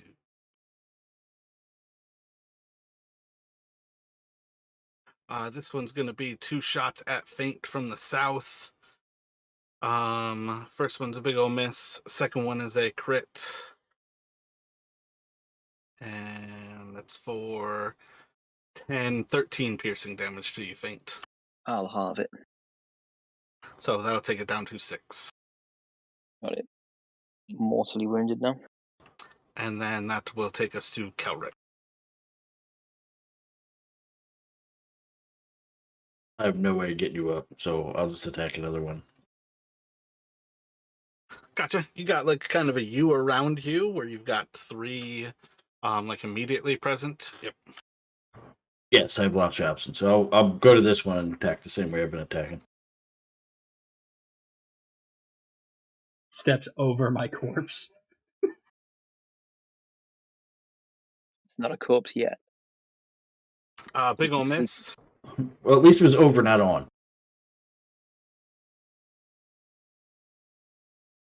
If you can't heal, you should get the healer's feat, and you should be healing people with healing kits. Best way to not have players die around you. 13 is a miss as well. Dodging out of the way. Oh, well. That will take us to Ragnar with a death saving throw. So that's just a straight D20, right? Yes. That's going to be a loss. Wait a second. My bad. It's been for a while that I've had they need to be privately sent to me, that it does not matter if they're publicly sent, so that does not count.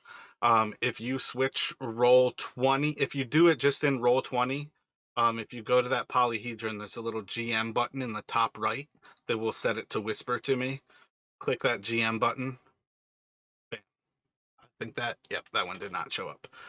So that one is the one that matters. And we will go to Scout. The Kelric just moved up on.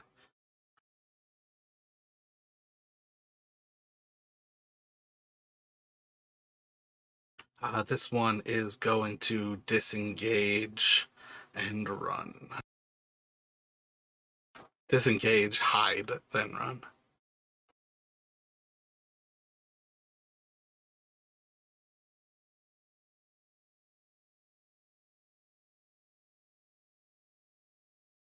And that will take us to faint. All right. Yeah, I'm just going to do it. I'm going to move up to Arkansas, and I'm going to give him my healing potion and just shove it down his gob.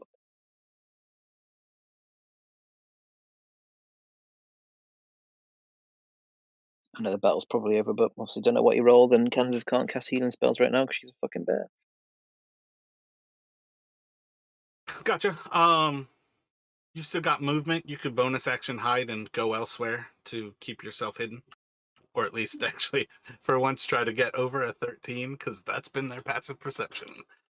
Yeah, I thought as much. So, yeah, I will. I'll bonus action hide, and I will move Okay, so I'm back up with 7. here.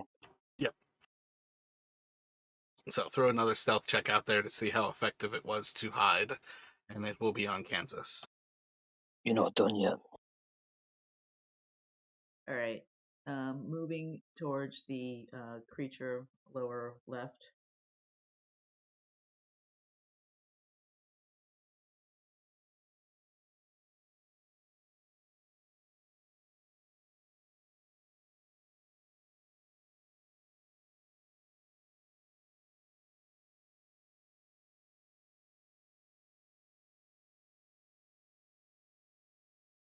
Solid bite.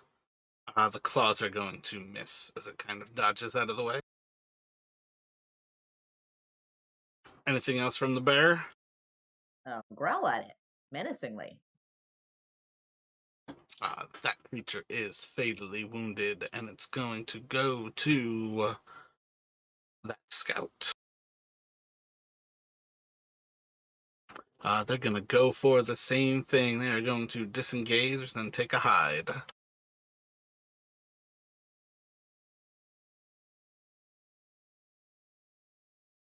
I feel like I forgot to roll for these last two that actually hit. So they were both trash.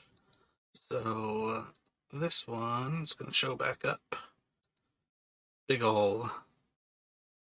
I think they got a 6 for their stealth, so everybody sees that one. I think everybody can see a 9er, so this one's going to show up too, but it's just disengaged.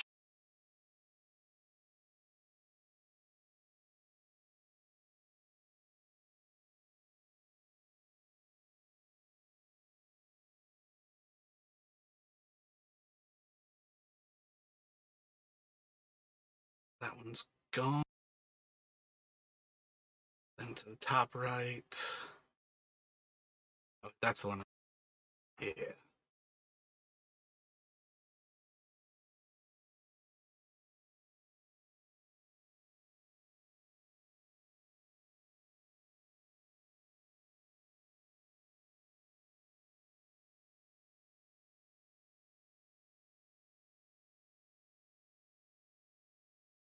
Faint's not a target.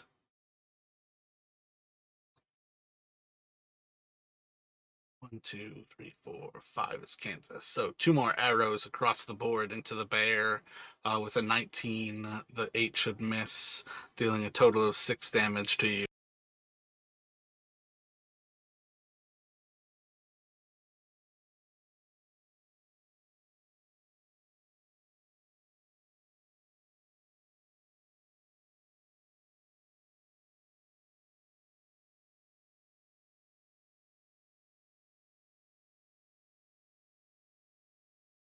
And this one, just as it's running, is going to plink at Kelric.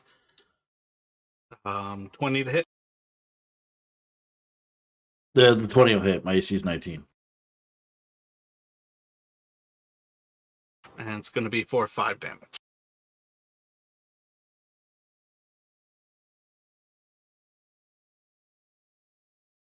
And then we're on Kelric. Oh, I lost my Shadow Blade. Shadow Blade will zip out of existence. You guys have 3 of these creatures still in your general view. Most of them have run out and beyond sight into the actual snow around you.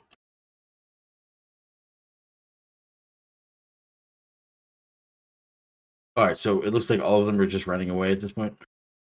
Yeah, at this point, all of them are, like, the last two who have fired have been firing and falling back, while the rest of them are effectively just at a full run. I'm fine with letting them just run. Like, I'll keep an eye on them to make sure it doesn't look like they're like coming back or nothing. Gotcha. I'll So roar. you could do something to the effect of basically like hold a cantrip. Do you have a ranged cantrip? Yes, but actually no. I want to use my action to call my familiar and then just kind of chase them and make sure they're not coming back. Gotcha. So yeah, I think we gave you a familiar marker last time. That's right. I remember now. One sec, I'll pull it out.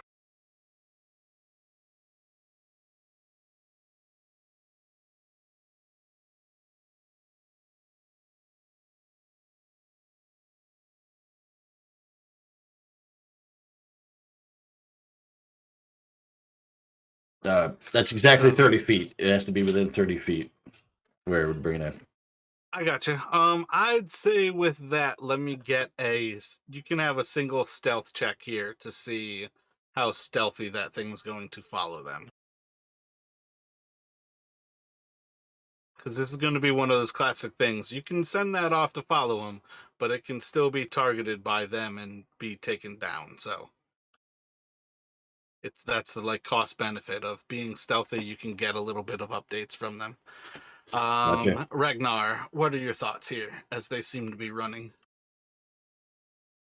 I feel like Ragnar's just gonna like plop down in the snow and watch them run and just be like, "Holy fuck, that was too close." Gotcha. And then let's see.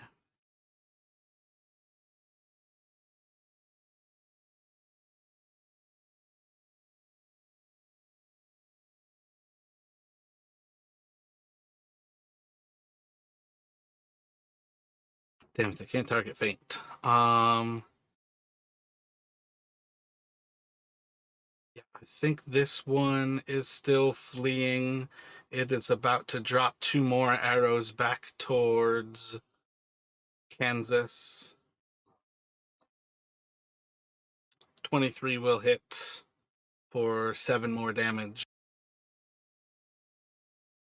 And then it will disappear off into the snowy distance.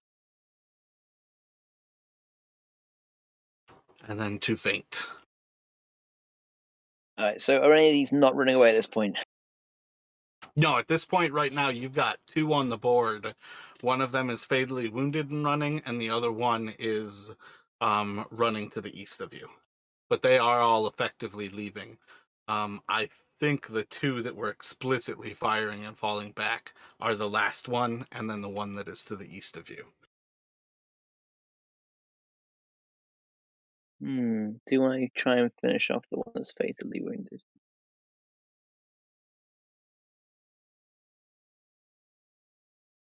I'd say tell you let them what, go at this point. Yeah, I'll hold an action. If one of them tries to attack us as they're running away again, I'll try and hit them before they hit us. So I'll hold my action for that. And I'll go, run far or we'll find you. This is the one that I like critted its bottle check. It is definitely going to fire and fall back, so you can make an attack on the one to the east of you.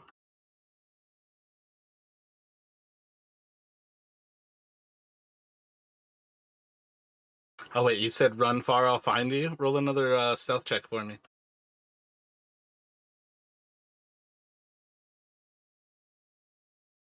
18. Solid. So that will be the sneak attack. 21 hits, 17. And then they are going to drop 2 arrows into... What is it? They're after Kansas, so it is Kelrick. Yeah, into Kelrick. 11 will miss, 9 will miss. and then they as well will disappear into the snow. And I believe that will clear the board. You all have a couple of corpses remaining. The druid, as well as 3 of these other creatures or other humans that were traveling with it. As you all are nursing these last bits of wounds, what are your players' initial thoughts? I'd like to loot at least the tiger druid. Actually, I wanted to see what kind of bows and swords the lesser druid scouts, whatever you call them, had on them. Let me get a perception check from Feint, and then you can do a investigation from Kelrick.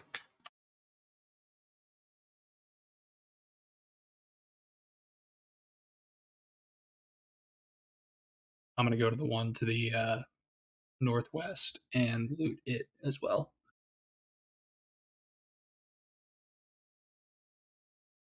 Okay, so aren't you still injured, like grievously? Oh, 2 of your teammates are grievously injured right now. and the first thing our dumbasses did was go loot. Yeah. Oh, So got it. I'm using healing spirit. It says it lasts for. There's a certain number of rounds that Healing Spirit can work for, so when you use it outside of combat, you can certainly assist them in getting the maximum hit points here. Okay, so it's number of times is 1 plus spell casting ability modifier. Spellcasting ability modifier is 3, so it's 4 times, and I believe it's 2d6 each time. But they're supposed to like come into the space and then leave the space and then come into the space or Yeah, whatnot. that's precisely it. They're walking through the spirit. All right, so start walking through the spirit instead of looting right away. It is a large gnomish creature that is green. Yeah, And Let's that's why go with- everybody ignored it to get loot. I'll do frog marching through it again and again. I don't care. I'll follow Feint and just do the merry-go-round through the spirit a few times. As many And times that as I is can why get. that spell is so terrible. I'll also run through it. So how many hit points do I gain? Yeah, how many times we run through Do we it? I roll for forget how it works. this, or it's 2d6 times 4? Do that every time. All right. What is your spellcasting modifier? 3. Spell ability modifier? That's 3. That was your level. What's your spell casting? Sorry, you did it at 3rd level spell. So what is your spell modifier? Not what level did you cast it at? Right. The modifier says +3. Okay, I'll stand corrected. Also 3rd level, but casting 2nd level spell.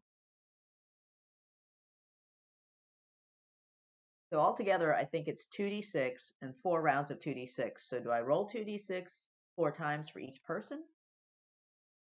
All right, so I think the spirit can heal a total of 4 times. Oh, okay.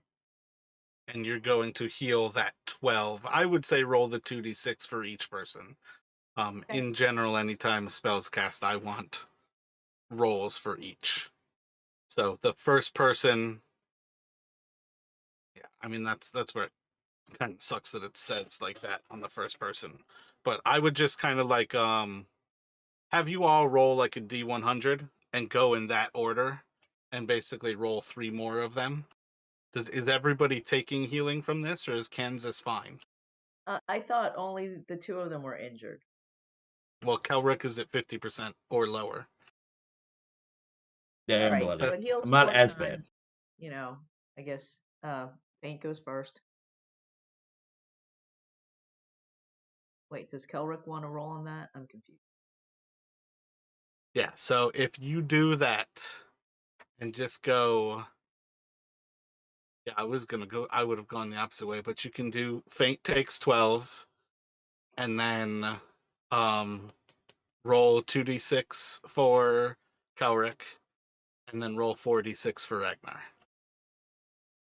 Just make sure it's not casting that spell again. It's not taking spell slot when you do it like that.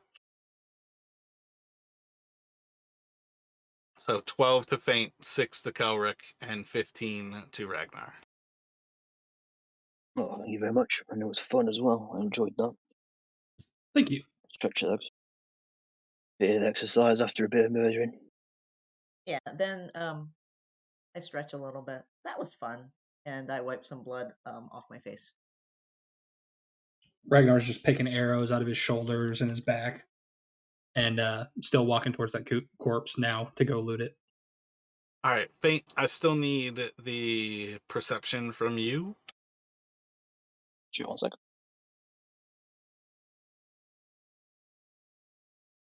And let's see. Elric, roll a D6 minus 3 for me. Actually, 2d6 minus 3. So yeah, one more. So you can find that these 3 have fallen with short swords. Each of them has a short sword on them. And then 2 of them have long bows. The other one's longbow is broken. As far as things go, when you all pick up weapons like this, these are not necessarily worth money. Like anything you grab from a battle might be usable, but that doesn't necessarily mean it holds much value. But you can recover up to 3 short swords and up to 2 longbows from this battle. Do they have any arrows left? Roll 3d10 and probably add 9. Yeah, so you can recover 30 arrows. Okay, so I got the 2 longbows, the 3 short swords. Me personally, I want to keep one of the short swords, one of the longbows, and 20 of the arrows, and then I would just ask everybody else if they wanted anything else.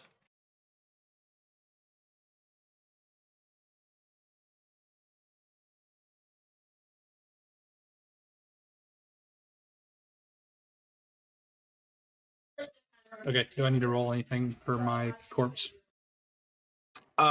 Perception.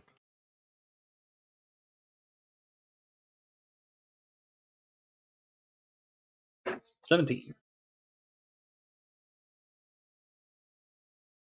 What are you looking for? Like, what are you hoping to find? Just general loot, whatever they got. You can roll 3d6.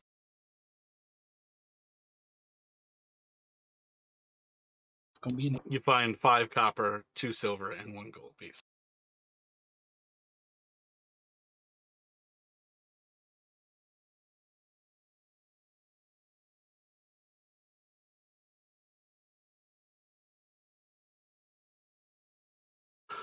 Faint, looking over the Druid, you see they have, let's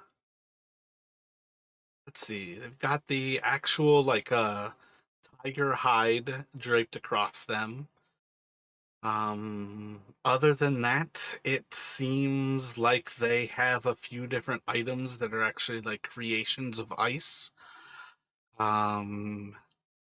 Yeah, I think you're gonna find this person seems far more sparse than you might have actually thought before. And let me see. Roll a D100 for me, Paint. Ooh, 25.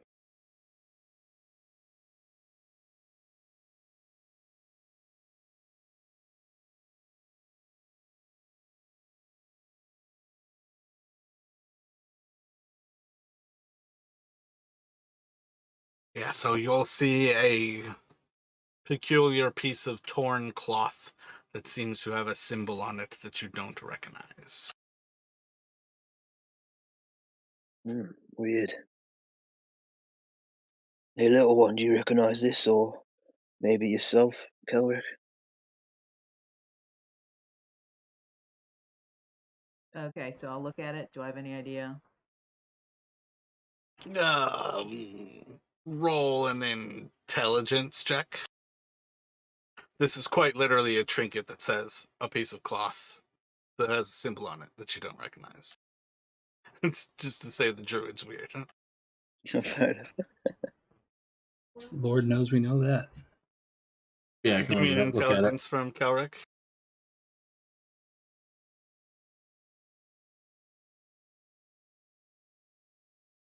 No, neither of you are able to figure out what this means. Calrick's like, oh, dude, get that fucking thing away from me. I love that crit fail on intelligence. Oh well. I mean, if you're gonna roll a 1, this is the time to do it because no one cares. Can I roll intelligence to see if I know what it is? Can't do worse. No, you can't. So there. I don't see any reason why you would have a reason to really care. I think you could walk up to it and tell Faint it's a piece of cloth with a symbol on it. All right. And feel very proud of yourself for identifying it for him. Oh, this tiger was fucking weird. I'm gonna thought look it at was Faint collecting. and I'm gonna say dibs on the tiger pelt. That's all yours. Nice loincloth or something for you, hairy boy. I was thinking more of a cape, but sure. Yeah, loincloth, definitely. A cape for your nuts. I just thought maybe I'd have a bit more than they had because, you know, they were collecting loot off people, but maybe there's a stash somewhere. We never found out where it was.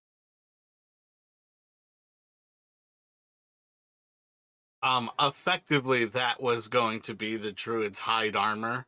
For what it is worth, you could certainly wear that as if it were nothing but an actual cloak. Yeah, I get better AC if I'm not wearing armor. So I think I'm just wearing standard on some shit. yeah, if it's better than your shit, you're more than welcome to it. If you've got dexterity, wearing studded leather is the best armor in the game. Yeah, I've got studded leather. If you have a shitload of strength, plate mail is 1 AC better than dexterity, only you're pretty much guaranteed to go after shit. So you're more than likely the stats are going to work out that you still get hit more often because you don't have the dexterity to move fast enough. It's quite absurd how many people miss how powerful dexterity is, but dexterity builds are where it's at here. That's why you could tell I was a noob when I played my dexterity fighter. We were trying to wear plate mail. Well, one of the worst things about that whole session was me never noticing that Apcon had it, but never had the strength. So he had 5 movement speed for months of us playing that game before I was like, wait, what the fuck? You don't have any strength, dude. He had strength in conversation. Was that a conversation with necromancers? So let's take a break here and let's pick up at... I feel like if we can do 45 after, but generally speaking, let's shoot for 50. Obviously, kind of the same thing. If everybody gets it back ahead of time, we will jump back into things right away. But otherwise, let's take a quick break here. Sure, sounds great. Back in a second. See you in a bit.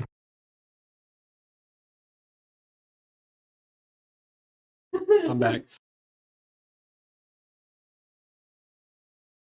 Yeah, I'm back as well. Fucking took you long enough.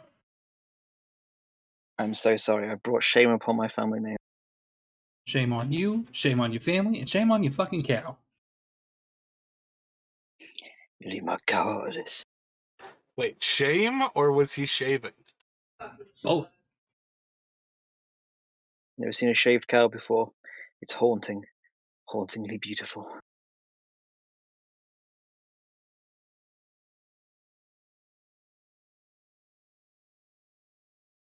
All right. Anyways, guys, maybe next time don't let the barbarian parlay. Yeah, that was all you, man. I don't know. I felt like that was good. Oh no, that combat was excellent. It was a fun combat, but yeah, in certain situations we may want to step in front of the barbarian.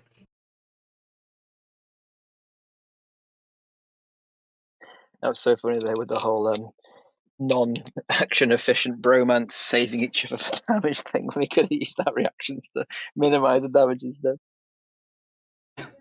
Well, the thing was, I had 18 hit points. You were at 11, and you took 3 damage from me. I was like, you probably should have just let me take that one.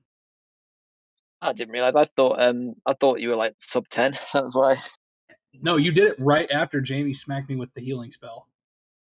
Oh, I didn't even realize, bro. That's what I get for googling 5e prone ranged attack at the time.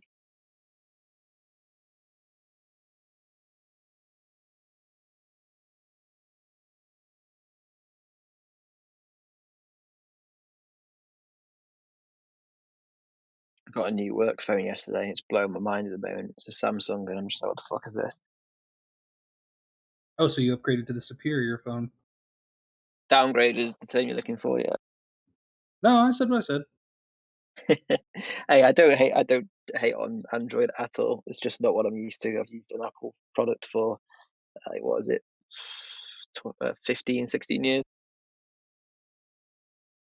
Yeah, true. Everybody's got their preferences. Yeah, I actually don't think Apple's better or Android's better in any way, shape, or form. What I think it comes down to is what you're used to more than anything.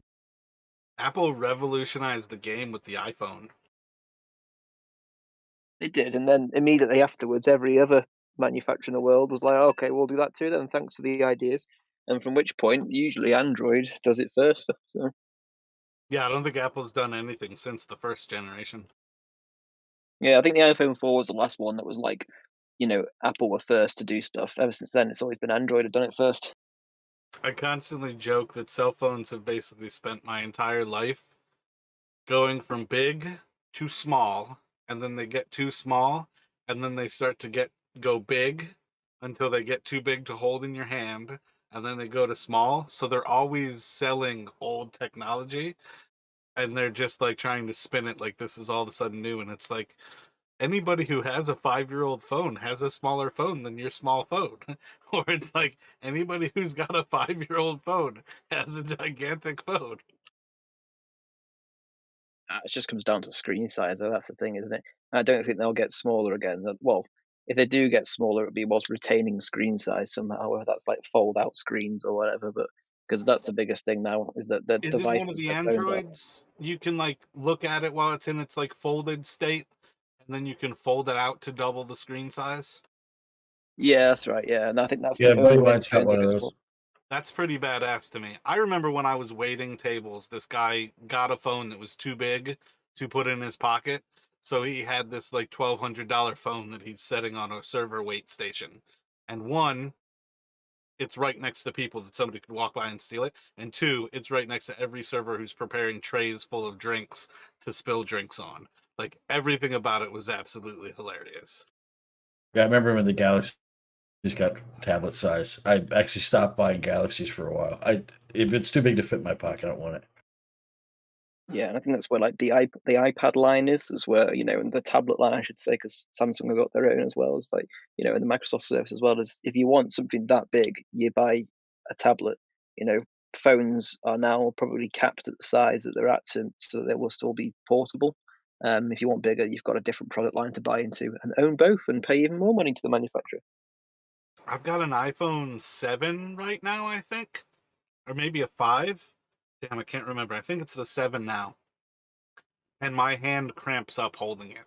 Like, I can't imagine having like one of the 10s or something that's like 50% bigger and pretend that that's a phone. Yeah, you get used to it. It's like you change your grip. Like my little finger now has got like a little dent in it. From ever since I changed to the iPhone X, I had an iPhone 6 and I got the iPhone X, and now I'm on the iPhone 12 Pro. But yeah, I had when I changed to the iPhone X, which was bigger than the 6, your grip changes and how you hold the phone. So your little finger is permanently acting like a peg that the phone sits on in your hand, and they've also moved the controls around so that your finger doesn't really need to move up the bottom half of the screen unless you're scrolling and tapping on apps and stuff. So it has changed. So you don't need to worry. They have thought of that. Otherwise, yeah, people just wouldn't buy it and be like, "This is unusable. It's too much distance to travel." That's actually legit reasoning. I guess that's also part of why those little back button things exist too. It's like Yeah, the yeah, doorknob for your phone. yeah. They pop sockets and stuff. They have, don't they? I'm always like on the verge of just getting rid of my phone that I struggle sometimes to imagine being one of the people who actually spends money on them. I think this one is my aunt's phone. It's got the sweet, sweet rose pink. So I like threw a bunch of stickers on the back of it. So I'm not walking around with a pink phone. But other than that, I was like, the like cell phone carrier was like, yeah, we can't support I think I had the 5C and this is the 7. It's like, we can't support your phone. It's too old. And I'm like, oh shit. Do I get a new phone? I'm like looking at flip phones. What's up, Jamie? I saw you hit your button there. You Yeah, back. I'm here. Sorry. I was Excellent. messing around in the kitchen.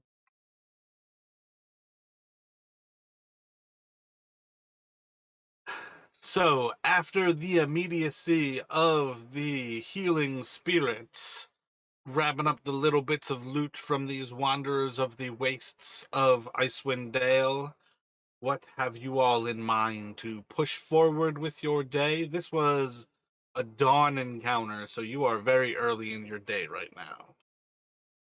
I say we take a short rest. It's not quite time to bed down for the night. Well, Yeah, I don't know if we want to. I get wild shape back after a short rest. Yeah, I'd like to take a short rest just to burn some hit die and get some health back. Excellent. So y'all take a short rest here, and let me have everybody roll a d8 at the start of it. Let's go for the d8 first, and then you guys can go into a short rest. All right, don't even bother with the short rest. Excellent. Why don't bother with the short rest? When I have you guys roll random dice, it's usually to see if somebody rolls a 1. Fuck. So it'll vary like any given die, but like everybody roll a d4, there's approximately a 24%, 25% chance. I think it's higher realistically, but it increases, you know. It also is like just a general way to feel out like the things, but I will vary them. I felt like D8 was sufficiently rare enough.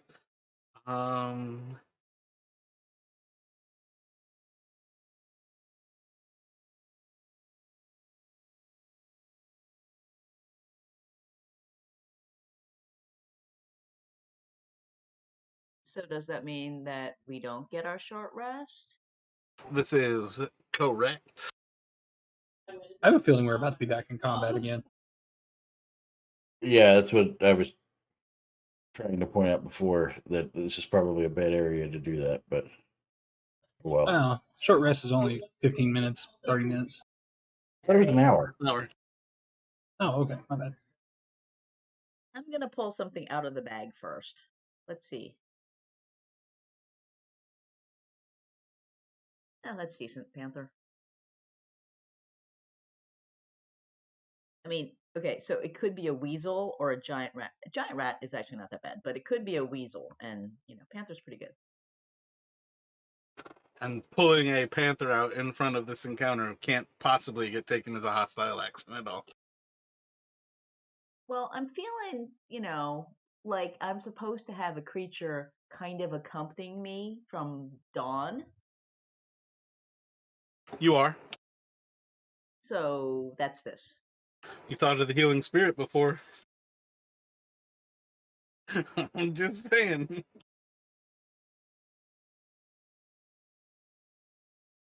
All right. So healing spirit works for any creature. So the other side could also wander in, right? I mean, it's gone regardless. No, not right this second. I'm just saying overall. Yes. If it says creature, it works for any creature. Yeah, so if you use it in combat, it's something to keep in mind, I guess.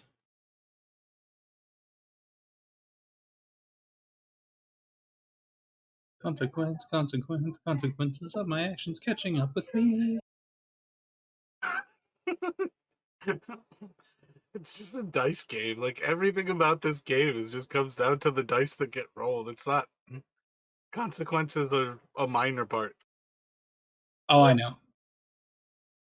That's true. You can build the most optimized character. If you still roll a 1, you suck. Oh, I am only so painfully aware. My last character's apps either did amazing or nothing. I'm pretty sure his Steel Defender did more work than he did most of the time. Yeah, but I that's thought what. that was the point. It was really cool.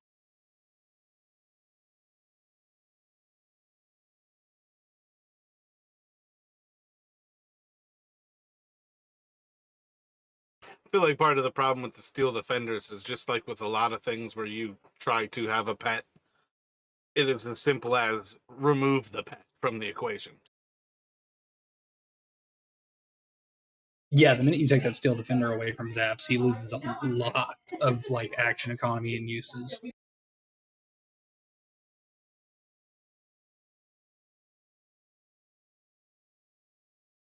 kind of why I went Barbarian this time, because it's really easy. It's run up and hit shit.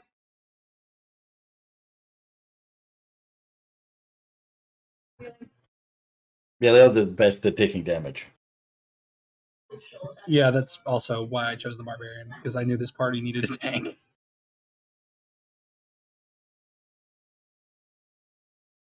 That's kind of what I was doing with Zaps after our cleric left, and it was kind of working. It was more of a dodge tank because of the Steel Defender's reaction it could do to apply disadvantage on any hit for a creature within 5 feet of it. That's really helpful. Yeah, so I could like put it next to Feint or Kansas or me, depending on the situation, and if someone critted or something like that, disadvantage. Quality snap then, mate.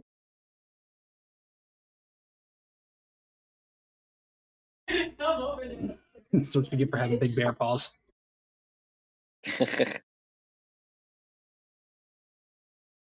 Something about slinging 4 or 5 foot pipe wrenches all the time gives you a pretty good grip. Makes your hands keep growing. That's funny. It's weird because I'm slinging pipe all the time and my hands are still the same size. Yeah, well, from your OnlyFans, that pipe's pretty short. Damn. Damn! What was it again? XXX Micro Ween XSS? 69, yeah. Well, I'm pretty sure there are fans for everything. Yeah. It's a good product if people are willing to buy it.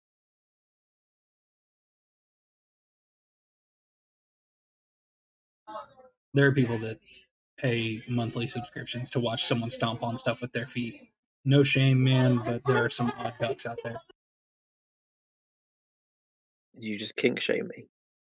I said no shame. Everybody's got their thing. It's nice in a way. I mean, now that you have internet, you can find other people with your predilections, I think the internet's part of the problem is making people think it's okay. Whereas normally you'd be the weirdo in your area, but now it's like, oh, I'm part of a community. Exactly. There's way more sexual freedom than there used to be.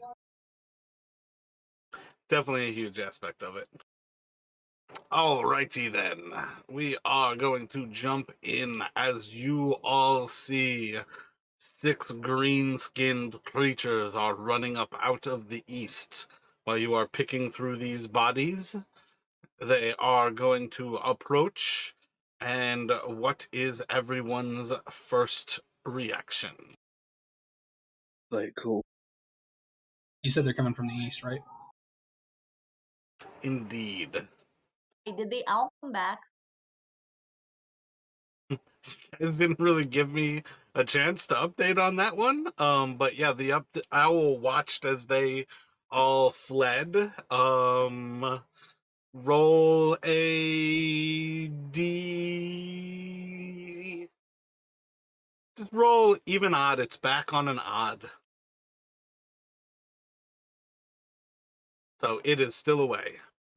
Fair enough. But you watched as those other humans seem to have fled. I'm just going to kind of move up right here in front of.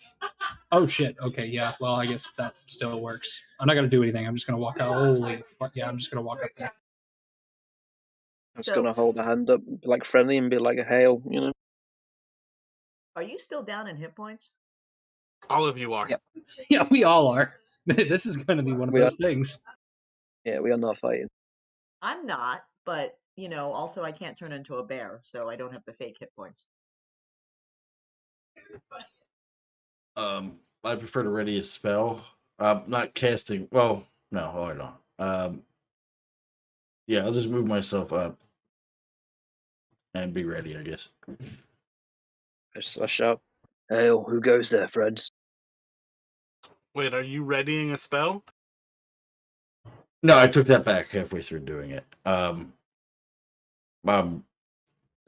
moved my character and I'm waiting because if they're green skinned things, they're probably something we can't talk to. Let's see. Yeah, so I shout, "Hail! Who goes there, friends?" And that was what I did.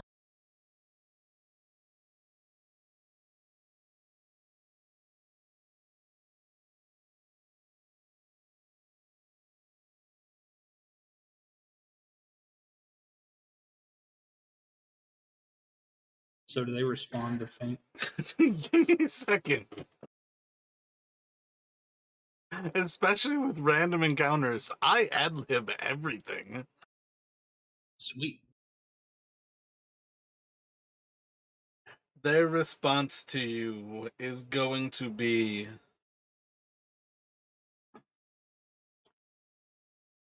I think... Hail from the Many Arrows tribe. We come in search of food. A place to set ourselves down. Well, you're more than welcome here. We've just killed some fools who were claiming ownership of these lands, and we made sure they met their end. You're more than welcome to take any food from these people here you want, if there's anything that takes your fancy.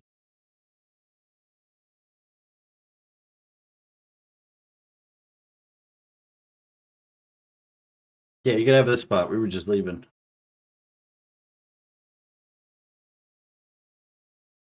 Let me have the two of you make a persuasion.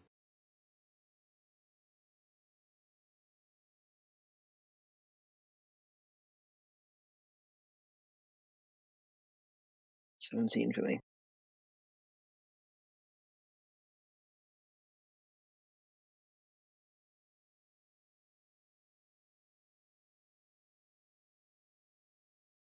By the blessings of Grunch, it would be best if we were to join in battle and enjoy the spoils of victory. Well, from what I've heard of the Many Arrows tribe, is you're very powerful and very respectable, so I wouldn't want to offend you by meeting you in battle with what we have after we've just fought these people ourselves. We'd be no interest to you, I'm sure. I do have some owlbear meat if you'd like to enjoy that. It's all yours if you'd like it. But combat-wise, we wouldn't be worth your time. The mighty Many Arrows tribe.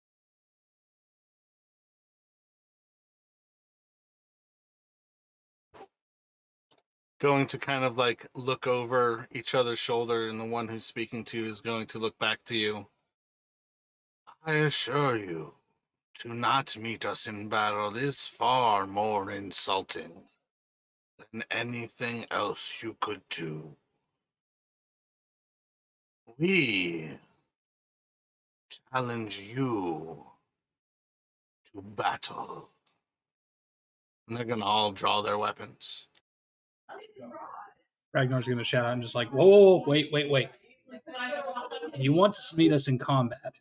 Why not meet us at our best? Give us the night to rest, and in the morning we can do battle.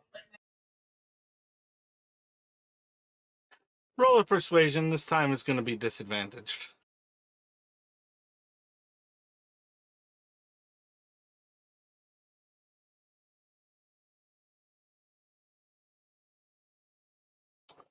We have come now and have ground to clear. This does not look like a good place for us to lay our heads, nor are there any towns to conquer. Cough, cough. If only there was a druid who had a connection to the Three Arrows tribe who might be able to get you guys out of a really shitty situation. We Wait, what connection do I insist have? on blood.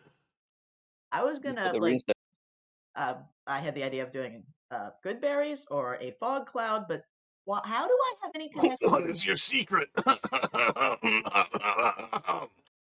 Oh, hold on. You got the stone, the warlord summoning stone. Like, this is why you need to roleplay as a character in this game. Because you are the character who can get you out of a battle with orcs right now.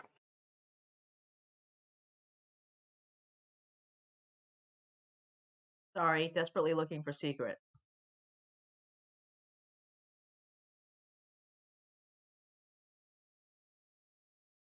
It's your orc war chief. You saved his life. You've got the stone that can summon him. Oh, that secret. Oh my gosh, yes, the thing that connects you to the orcs of the Three Arrows tribe. If only they said something to clue you in to what you can do. Okay, I will call forth the orc of the chieftain. Hold on. Yeah, I'm not telling you to call Christ. forth with him. I'm trying to tell you to bring up the fact that you've done this. Stop hiding in the back of the party and walk forward and say something to the orcs.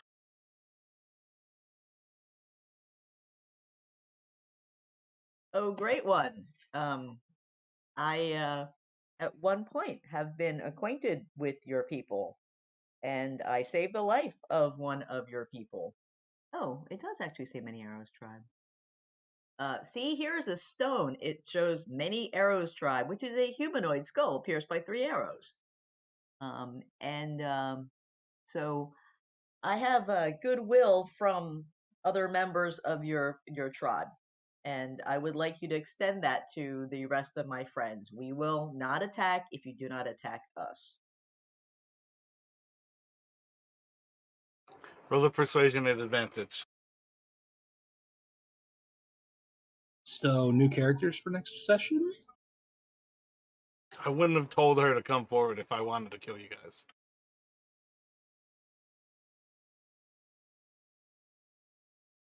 Get ready to meet Gaythorn the Bard.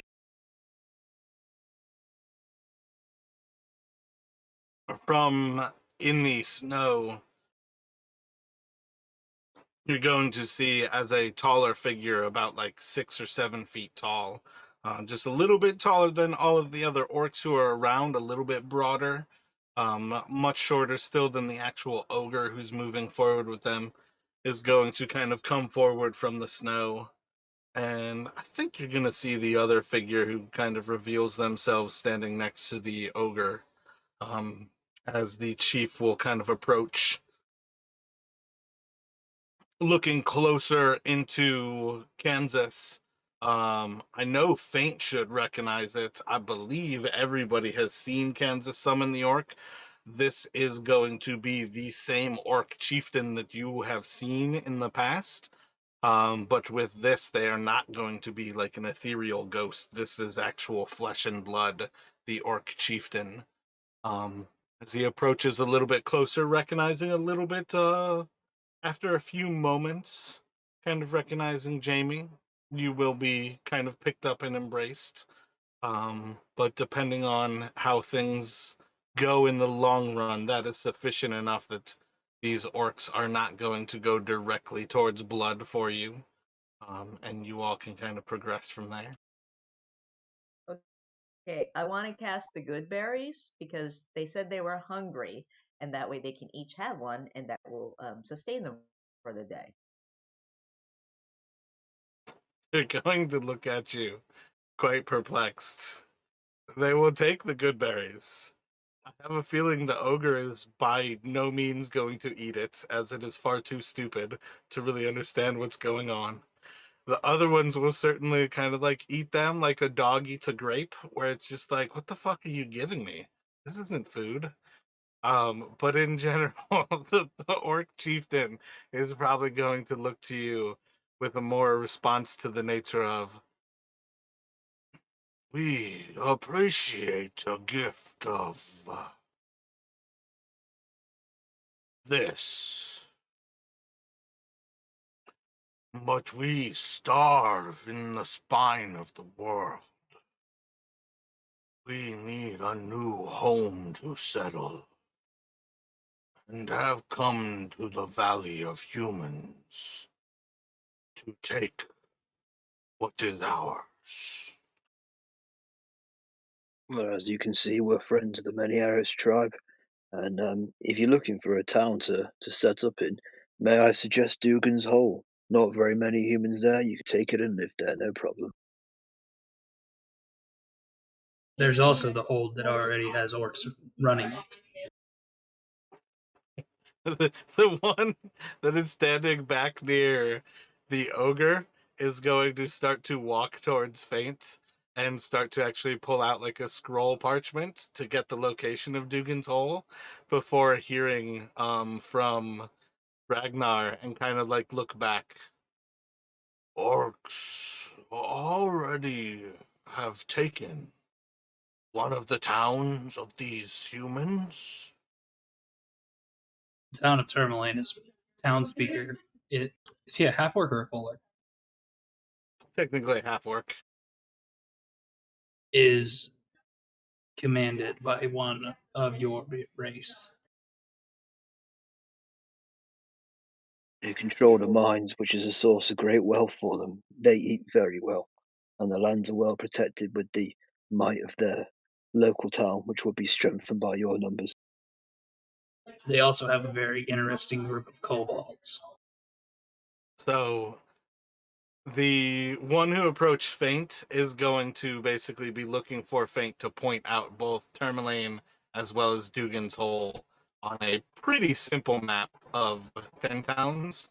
The chieftain who approached Kansas is going to go over to Ragnar and start to eye you kind of like up and down from really, really close and describe the commander of this Tourmaline.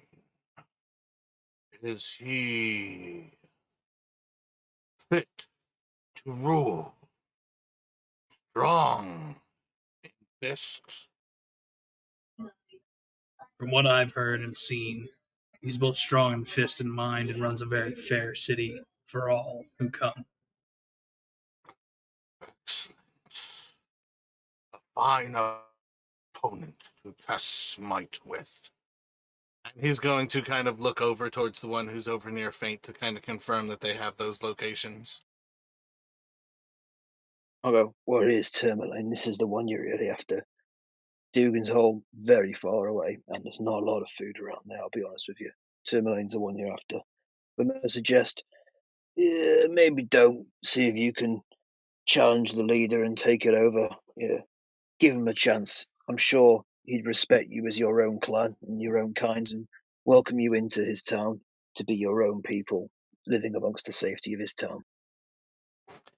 He'll look to you and he's like, looks back across the orcs that he has to the east right now, and he's going to look to Faint and ask, I can let you all live, or I can let him live.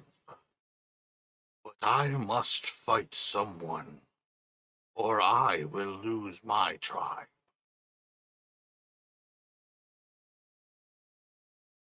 Tourmaline will be lovely this time of year. I'm sure you'll have a great time there. And that's where I love gray areas.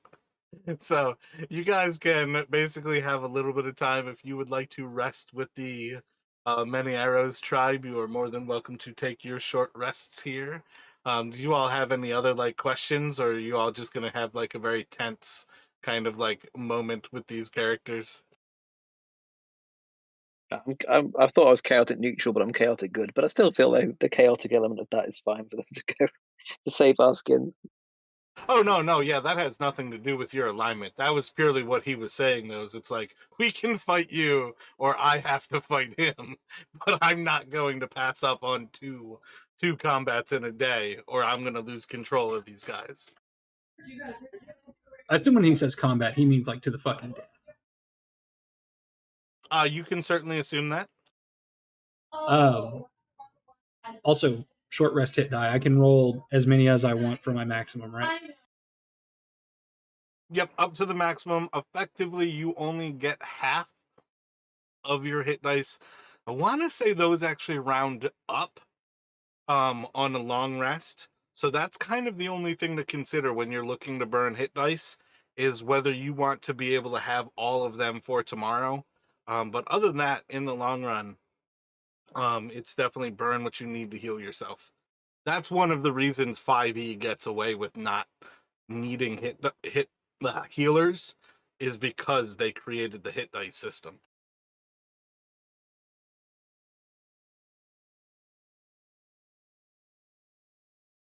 I'm gonna burn one more, so I'm gonna burn 3 total. Took me exactly to my max, but not including the 10 extra we get per day. Yeah, and then with that also, make sure under your actual, I think it's only under long rests in D&D Beyond, that it has it updated, so it shows like Faint and Ragnar with 3 burnt, Kelric with 1 or 2 burnt, kind of thing. So you actually know like how many hit dice are used right now. Yeah, Got it that. shows I've I'm got pretty 2. good at marking off my resources. That's one of my things I'm good at as a D&D player, is making sure I don't forget to mark off my resources. But other than that, you all can enjoy this moment with these 9 different, or I guess 8 different orcs and this massive ogre that they are traveling across the wastes with. After a little while, you all can certainly set back on the road. As far as things go for the rest of the rolls on this one, you guys are Well, I'll gonna. just interject one thing, sorry. May I suggest we now divert via Terminating to help them? How do you guys feel about that? I mean, I'm down to Although, help Tourmaline. I'm pretty sure Terminating like us. Let me just check the party notes to see what our alignment is with Terminating. I'm pretty sure they like us because we did good by them. But also, these guys aren't. I mean, Kansas is linked to them because Kansas can RP the hell out of it and get us in good favor with them, I'm sure. But like, either of them being in charge of the town, so Renown, yeah, Tourmaline, we're good with them. I would still prefer to keep the existing leader in power if we can. So if we can defend them, I think it might be a worthy diversion. I'm not gonna lie. I'm more than willing to fight the Orc Chief 1-on-1 if that's like something we can do. We should at least give Terminator a heads up. Like my character wouldn't be happy with this, but it's like that or die at this point. Then put him in that direction. But if From we what don't it- go there, we should at least like send a message to them. From what it sounded Yeah. like the Orc Chief was saying, he was basically saying he was going to 1-on-1 fight the town speaker of Tourmaline to win over the town and like keep control of his tribe. So my thing is, if I 1-on-1 fight the chief, do I get control of his tribe? Are you an orc? Oh, hell no. What answer did you just give? All right, cool. That was the only question. Then yeah, I say we beeline towards Tourmaline to try to help because I like Tourmaline. I barely remember it's been that long, but yeah, I remember there was like the mine, and wasn't there something weird in the mine, and we went in and we sorted it out or some shit. Dude, Zap's got them their own Kobold army. You Oh, got yeah. them more than that. You guys are gonna have an amazing time when you get to Tourmaline.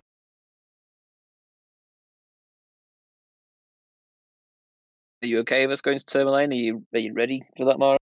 I mean, I'll throw the map down so we have a place to look at, but I definitely didn't have it prepared. Yeah, I'm in. Again, that's one of the reasons. As a DM, you can prepare stuff, but that doesn't mean you're ever gonna get there. I had Bernchendar and I had Caer Dineval prepared. Like that's what I was prepared for today. We're going to East Haven for the corpse of Drizak, or whatever it's called. Yeah, East Haven's one of the places where it was like, yeah, we got a little bit, but it's more like potential dialogue than there is really picking anything up kind of thing. Makes sense. So yeah, again, like as far as things go, you all can finish up with the orcs here. You can start to head out. Yeah, and that's another thing. Like you guys are going to leave the orcs behind. It's not like they're traveling with you at this point, so you might also not necessarily see them going directly for Tourmaline either. That evening, you all are going to have an encounter with an owl bear. There's absolutely zero chance that I'm going to give you a fight with an owl bear because it is no longer any competition. But you all can kind of do with that as you will, whether you keep a wide berth of it, whether you take the time to kill it, slaughter it, and take the actual food. There's a lot of options that you can go for there.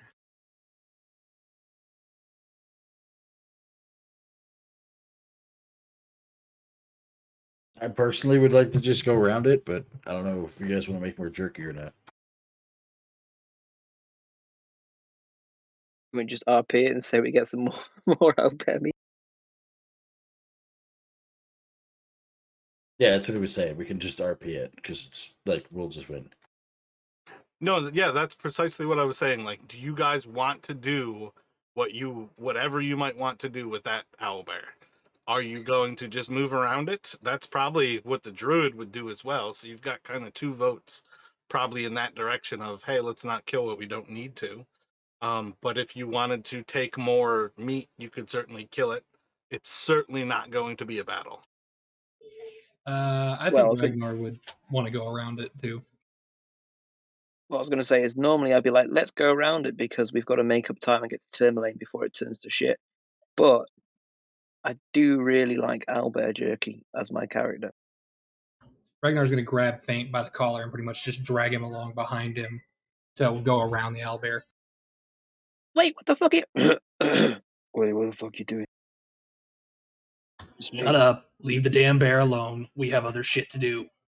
How many pounds of Here. jerky does Faint still have on him? It's a good amount. Let me just double check. I've been keeping up to date. He's got like 95 pounds of jerky, and he's like, yeah, but it's It's a like lot. right there. We can just kill it. I got 20 pounds of jerky and 20 pounds of meat left. Yeah, so if a ration, I think, is 1 pound per day, that's still 20 days worth of jerky besides other rations. I keep giving it away in the hopes of getting an advantage on a persuasion. It's gotten you out of some things. I still think words are more important than actual food. Oh yeah, I imagine the words are way more important. It's just it helps to, create that connection before you try and put them up. So yeah, that day is going to pass. The next day is going to go rather uneventfully. And I would say at that point, that's where you all are kind of crossing into I think at that point you would be passing through Lonelywood, but you all could make it to Tourmaline in that day on the 30th. Have we? Oh no, we just short rested. We haven't long rested. Have we? Yeah, we did. He just said new day. Yeah, I mean, this is Oh. days later. So this is already one long rest. This is two long rests. You all should be completely back up to full. Awesome, thank you. Let me just do that and add my 10 temporary hit points. So the temporary hit points, being temporary, they're good for the first usage, and then when we heal up to full, we just have full, right? You can never heal temporary hit points. So that is just the first 10 hit points that get removed from you are those 10 hit points. Exactly, yeah. That's what I thought. Think of it as like a layer of like polystyrene armor. Once it's destroyed, you can't heal it back. Also, I'm just going to say this. maybe we shouldn't tell the town leader that we pointed these fucking orcs towards their town. Oh, no, definitely not. We just tell them that we know that there's some incoming and we're there to be his backup. Yeah, sure. I definitely wasn't going to say anything. Yeah, we'll just say we saw them coming in this direction. Then we're good until they point at us and say, "Oh, you told us that we should come here." But maybe they won't say that. We might not have to be at the front line of that either. Oh, I'm going to be. All right, never mind then. I saw an ogre and a very large orc. I'm in. All right, let's do it. So, assuming you are heading for the town hall? Oh, yeah. So, Can random when encounter. you all enter into the town hall, let me get perception checks from you all, actually.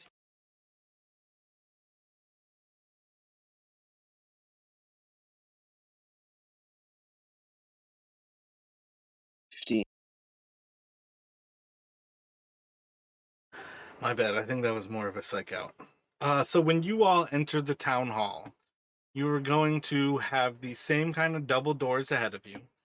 They open into a rather open kind of hearth area with a long like pit built into the floor where there's almost like a area where you can walk around that's say like 5 or 6 feet wide, and then this internal area where the hearth is kind of the center of, but is otherwise kind of dropped down like a foot and is more or less like 3 or 4 feet wide.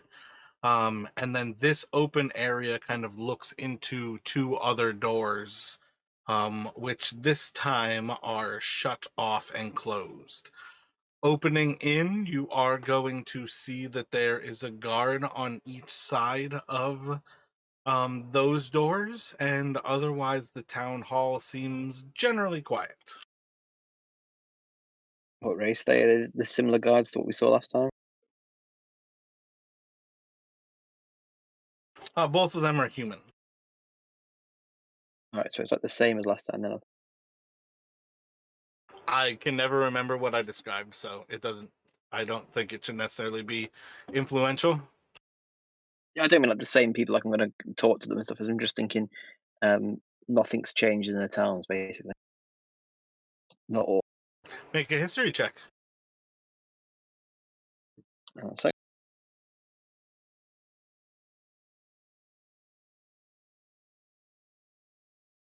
this is my best stat. 13 now.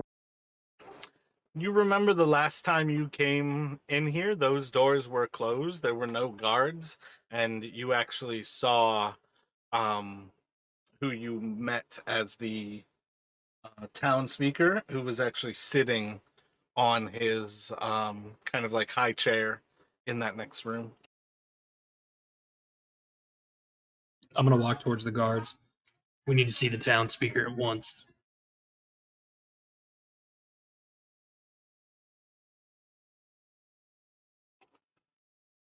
Orist can see you shortly.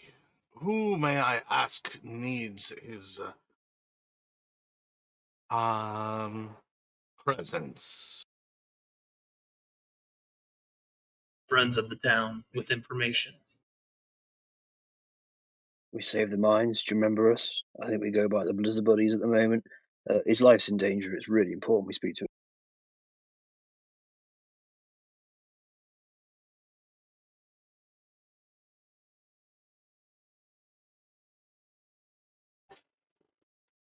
If you wait here, I will let Orist know, and we will be back for you shortly. Ragnar's just going to plunk down on the floor pretty much where he's at and sit with his legs kind of crossed and just chilling. So that guard is going to kind of nod to the other, turn around, step through the door, and close the door behind him. Could I see anything through the little door as he peeked it open? Roll a perception.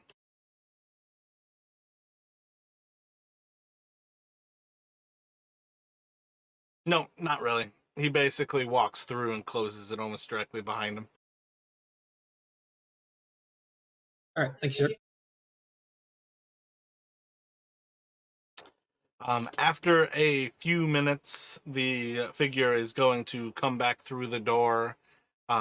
Pretty similar fashion. Is going to walk through and kind of looking around to you. Oris will see you all shortly. He has told me that you are welcome guests. Is there anything you require? A cup of ale would be wonderful. It's going to kind of look to you, and Termalaine has not received a shipment of mead for some time. I believe the city is dry. Ah, I'm sorry for your misfortune, friend.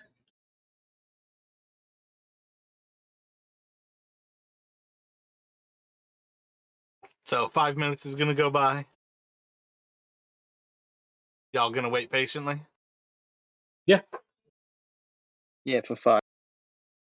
For 5 minutes? What are you doing then? No, saying because he said it's 5 minutes, but then when what's the next benchmark? 10 minutes will go by. Uh-oh. I'll say realistically up to half an hour for me before I lose my edge, and I'll barge. Well, it's not really about pay. I would whisper to everybody else. I'm like, it's an orc attack. Should we just tell them it's an orc attack? And then they should move a little quicker? Well, Yeah. Horst is a interesting character, to say the least.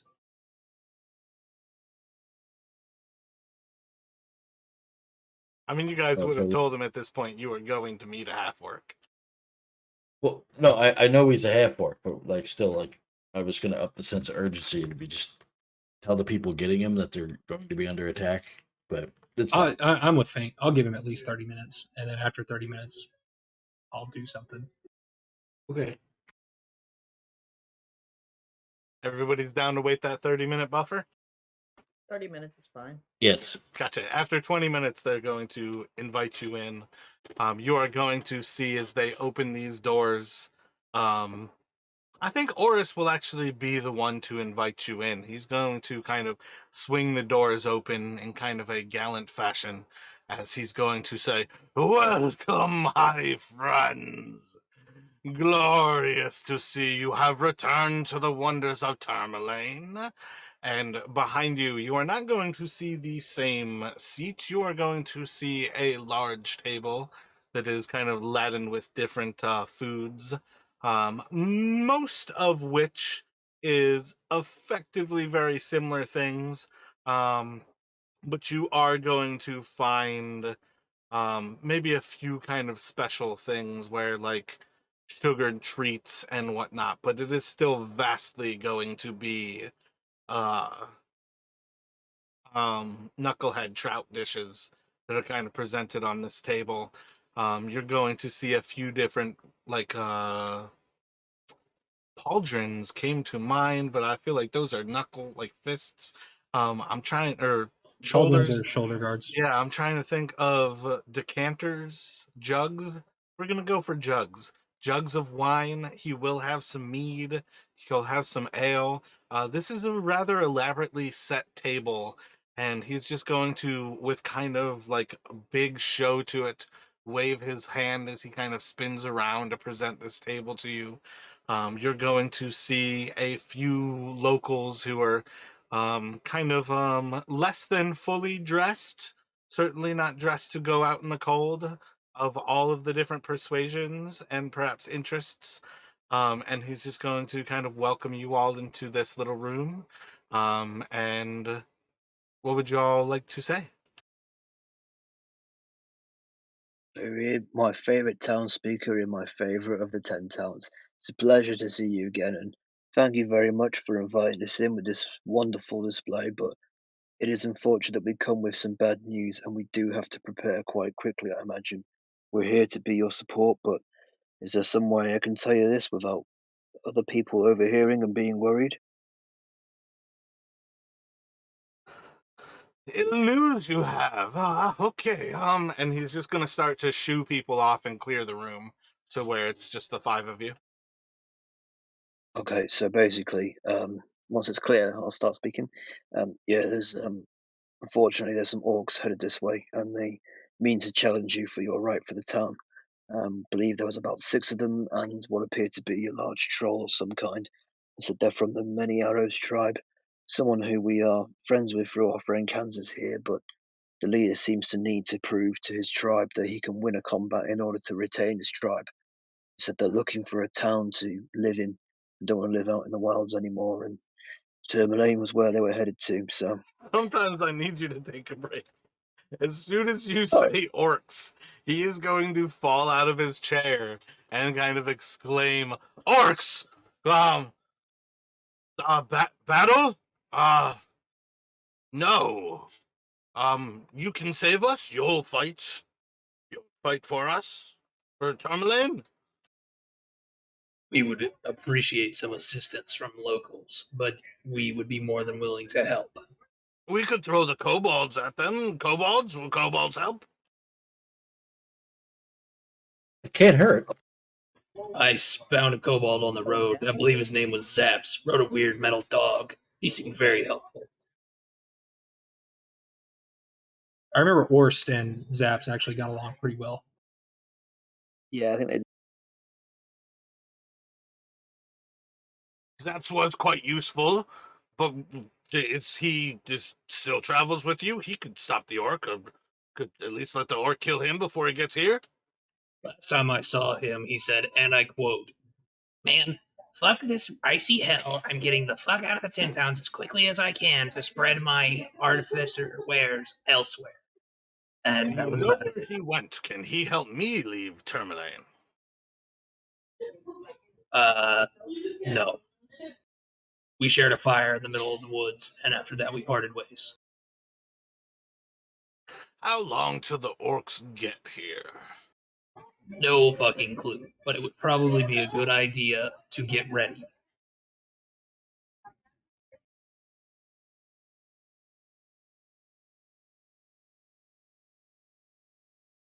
Well, I am going to call the Council of Speakers and tell them that the orcs are coming to raid. I will, of course, have to head to Bryn Shindar. Perhaps you would be most valuable protecting me on my way to Bryn Shindar, and we could let the Council of Speakers know that Tourmaline is in need of assistance. Perhaps you shouldn't be a coward and stand with your town. Perhaps, but it would be best if I were able to help 10 towns so that we might thwart this oncoming orc horde. Well, I mean, I don't know about the rest of you guys, but I think that maybe you being able to show just how strong you are would do well for Tourmaline and their power.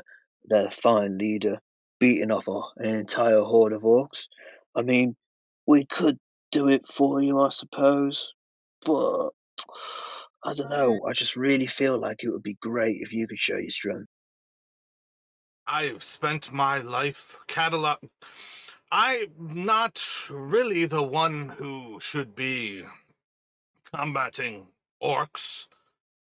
If I were to fall, the town in chaos and madness, it. Listen here, you damn coward. We're not saying you have to fight. We're saying to stay here and keep your people calm and in good spirits. Also, is there a kobold around here that has wings on his back? I would like to speak to him.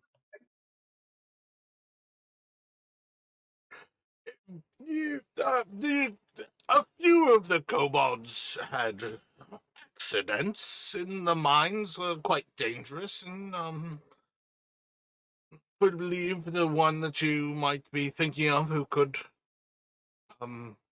he couldn't quite fly, but he had wings. I think he might have fallen down he's injured and dead.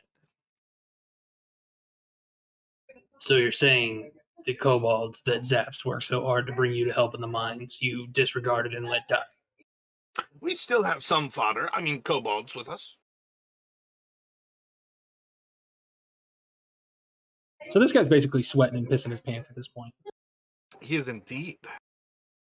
Can I smack the shit out of him just once? You could certainly try. Yeah, I'm going to walk up, grab him by his shirt, and just pretty much smack the hell out of him and tell him, you're going to stay here.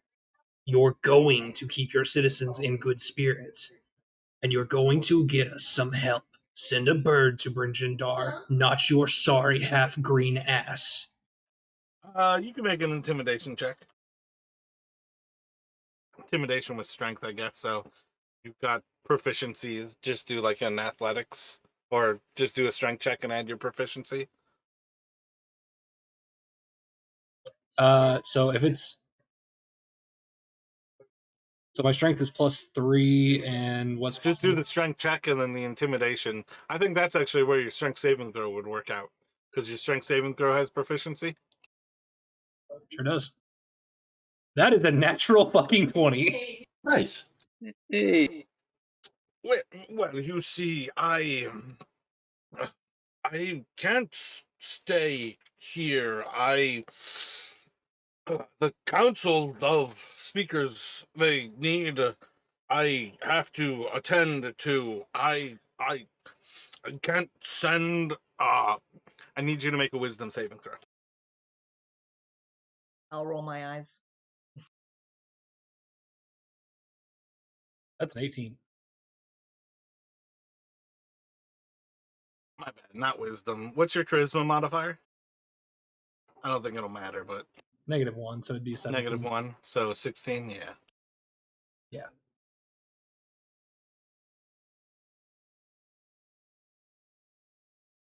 I need everybody to roll initiative.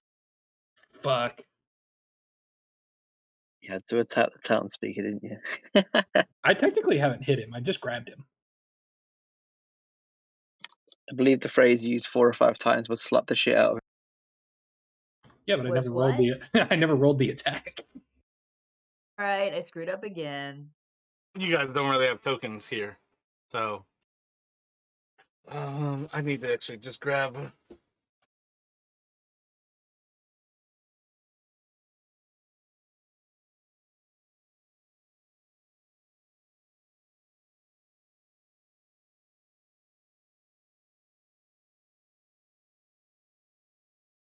So we got Kelrick, Kansas. You have advantage right now, right, Ragnarok? You've got it for now on. Or what? Don't barbarians gain advantage on initiative? Am I on crack? Not anything that I'm seeing, man. I Well, think that's like Fury Barbarians or something like that. My guy's just really good at soaking up damage.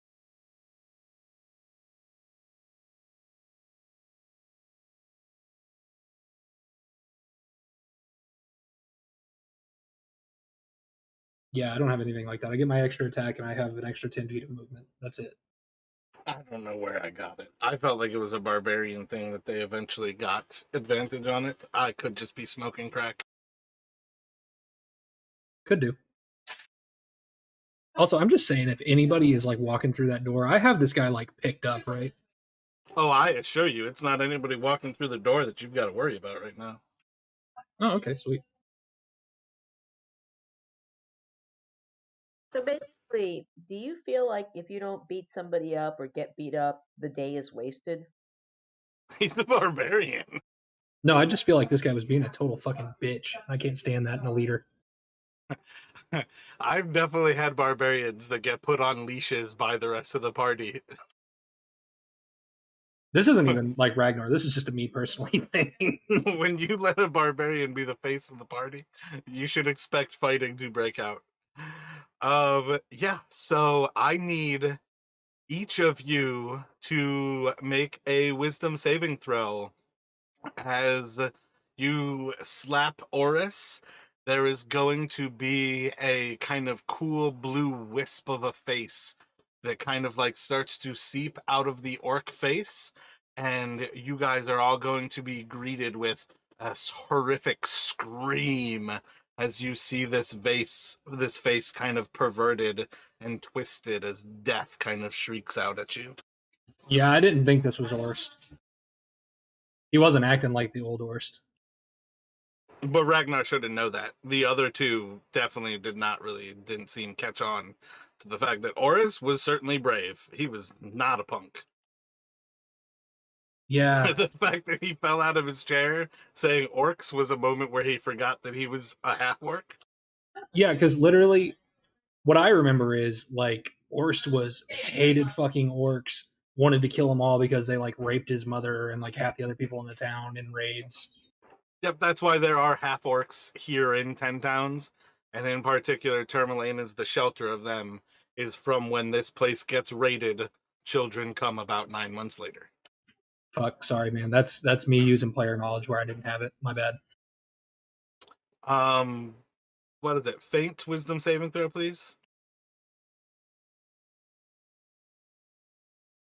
Is it for any kind of charm or magic that's going to put me to sleep?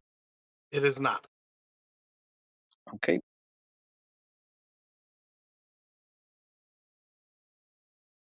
Doesn't really matter, though. That's why you guys roll with the... Always roll twice. Just because I get advantage. But that's the point. Like, if you roll twice, advantage or disadvantage is covered.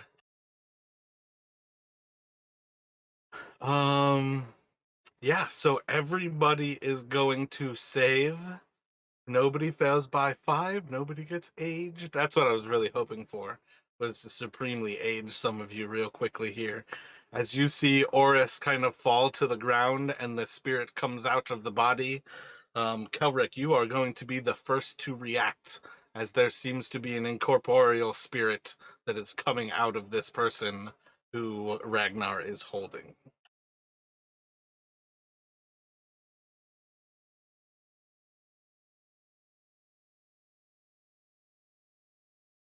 Hey, who's first? Sorry. Kelric, it's on you. All right, I'm gonna have. I'll just cast a magic missile at it.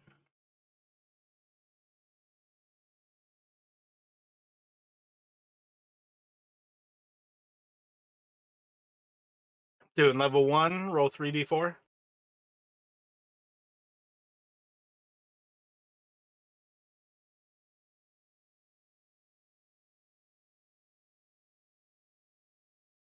One more.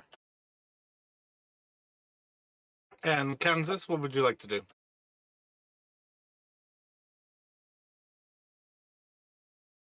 Oh wait, that was supposed to be. Sorry, I hit the wrong one. Ignore the last missile. What do you mean? Well, it's only 3. I clicked second level. I meant 1, so it would be 1 Gotcha. less. Yeah, I haven't any ideas. I guess we're supposed to attack this thing. It's not friendly. You don't have to. You could hang out. Well, it doesn't seem friendly, but I don't know what's going on, so I will look at Ragnar and then I'll attack it.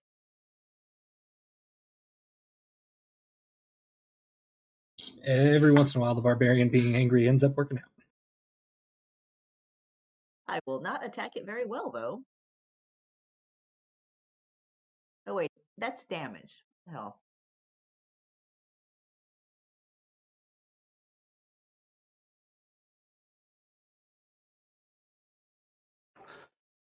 Big ol' miss. You only have one Yeah. attack, though. I thought I had 2. I thought that was the point of having scimitars. That's why I have 2 scimitars, right? I mean, regardless, if you were not walking into this looking for combat, you did not have 2 scimitars drawn.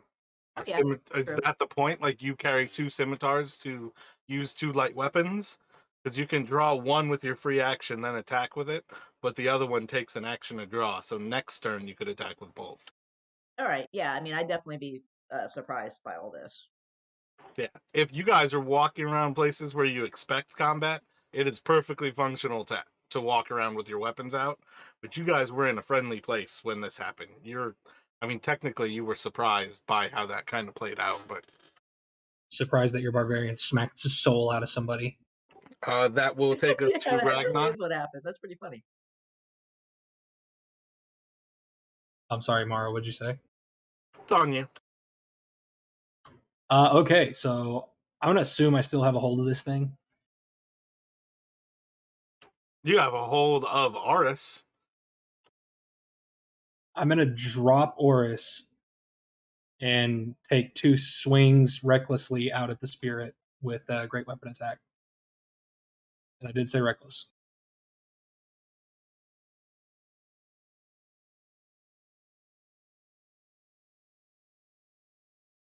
Wow, holy shit. Just going to swing right through this thing as it just kind of moves, swinging and missing. And do faint. All right, so I see a townspeoker, Horus, and he's got some big spectral thing floating out of him that's now aggressive. Yeah. Sure. I mean, I've described it multiple times. I feel like you guys know what you're dealing with. Well, we're I'm just just trying to making get sure. clarification. So, did the blades go through the thing and not look like they injured him? He swung and missed horribly. No, he didn't. My You got point me. is this is also an incorporeal creature. Yeah, Ragnar went, oh fuck shit, and backed up, as it Yeah, fucking that's what ghost I was popped gonna out of this dude.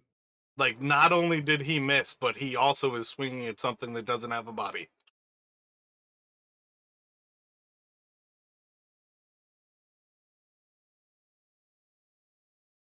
No, excuse me. I'll just attack it for 60. That will be a solid rend of a hit. All right, so that will do, what's that, 15 damage? Theoretically. Yep, and then I'll hide and move. Roll a stealth check. 24. I think it is going to disappear through the floorboards. What the fuck was that? Horus, are you okay?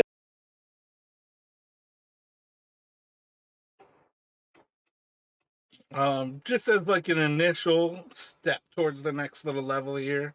It'll kind of be to everybody else first, but in general, if you all are looking to see how Oris is, Oris right off of the bat seems unconscious, and he's kind of coming to.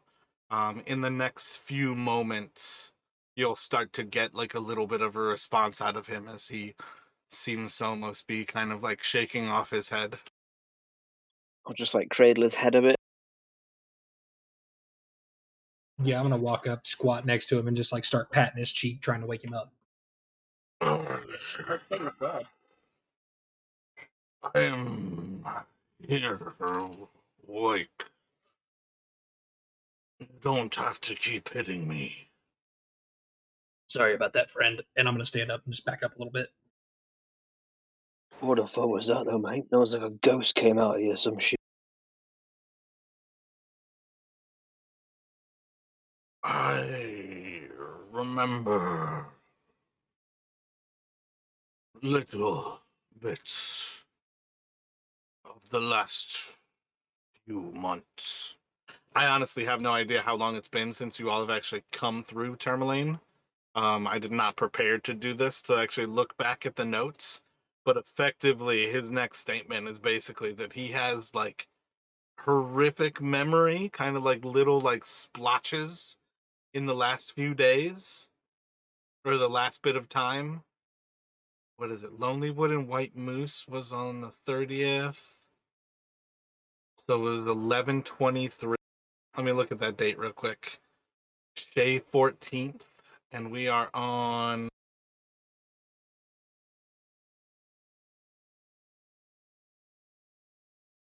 So yeah, it's been about 45 days.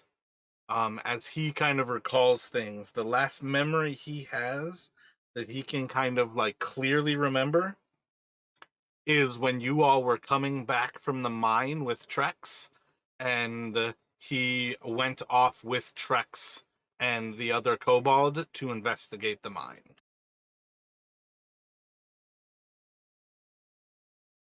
So does he remember us? Sorry. Yes. Okay. Do you Sorry remember about hitting how you. this? So, do you think that thing came from the mines? Let me get an arcana from Kelric. The Ragnar and Kansas. No, Ragnar could do a nature.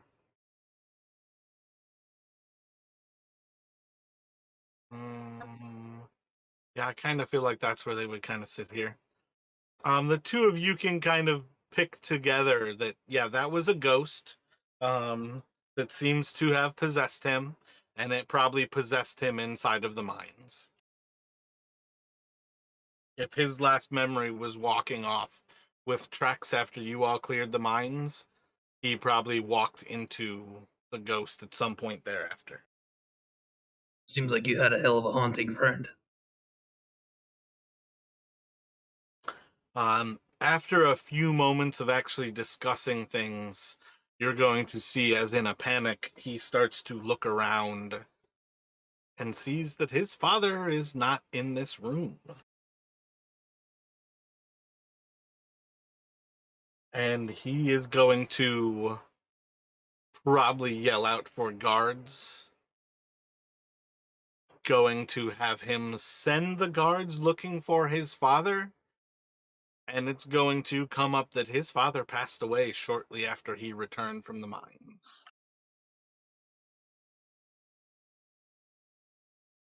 Seems to me like there's some evil shit down in them mines. How far down did we go, do you remember? I thought we cleared it out, met the kobolds, sorted it out. Maybe that was just the kobolds. I mean, you guys looked into the mines, but you remember there was a mine shaft that very clearly goes pretty much into the abyss, which it's not like hidden to most people that that's the Underdark. Also, just as an aside to everybody not in character, but there was obviously something the kobolds were very fucking afraid of. Yeah, I remember that. One of the other things for you all to kind of connect some dots here, Trex was also a kobold who acted a whole lot like a human. Trex was not a kobold. He was possessed. And whatever possessed him killed Trex and possessed.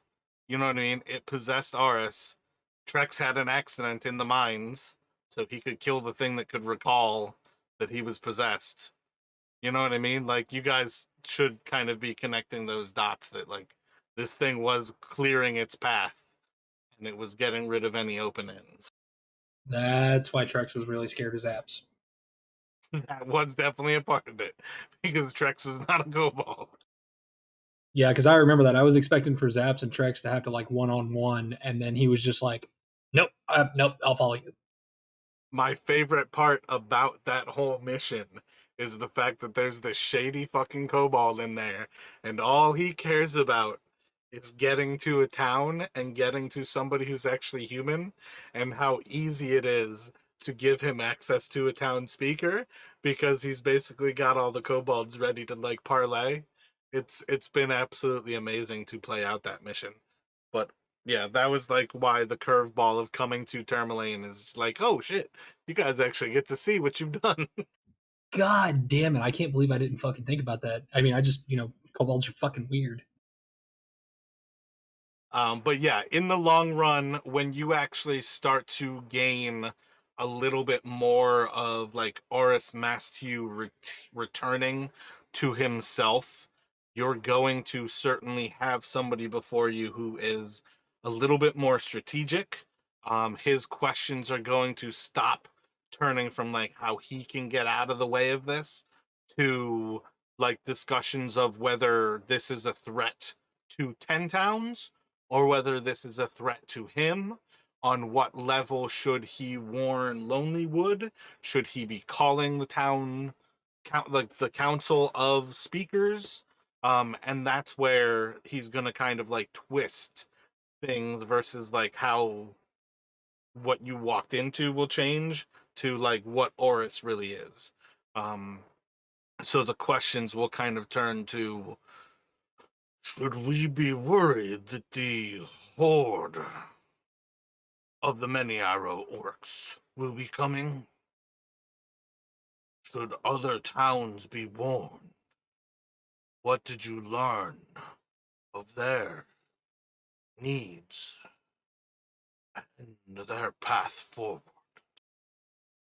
What I understand, they were ran out of the spine of the world by something and were looking for a new home. They looked for food and a place to stay. As far as I can tell by their numbers, they have about 8 orcs, chief, what looked to be some sort of shaman, and an ogre. I didn't see any more. Yeah, and they probably aren't that far behind us. So I don't know if you have enough time to call in the other towns, and it might not be needed. The way the chief made it sound, he wanted to challenge you in direct combat and take over the town. Perhaps that would be best. You could return to the mines with the people of this town, and I will stand in combat to thwart them or to fall. And if need be, the people of 10 towns can see that for the dangers that it is to come and help us, or to house my people. This is one. More orcs will come. The spine of the world has become inhospitable. The kobolds offered themselves to help, and now orcs have come to take.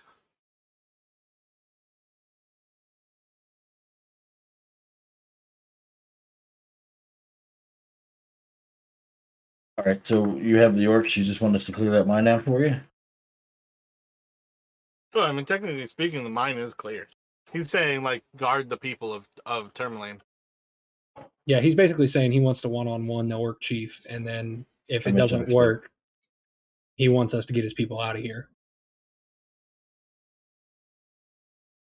All right. Well, I agree to help.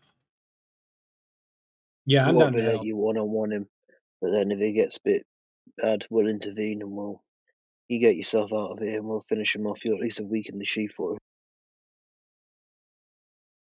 Yeah, so temporary aside, which way do we want to swing this? Because we can let him one-on-one and guard the people, or we can try to fight them all together. I mean, if that's even what the chief wants, then I feel like that's his decision. But like, yeah, we can back up, make sure no extra people come in or anything.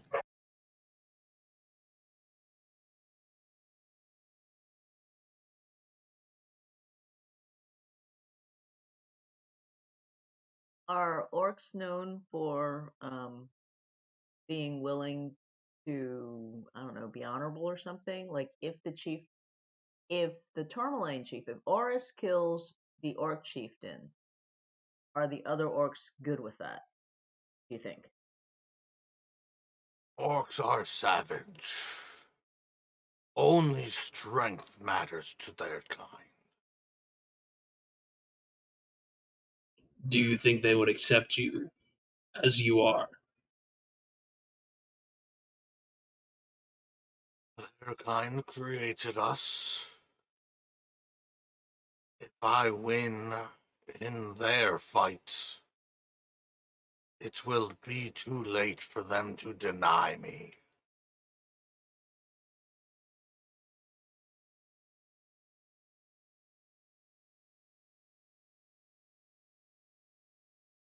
I'm more than willing to let you fight your battle, friend, but I wouldn't see an honorable man stand alone.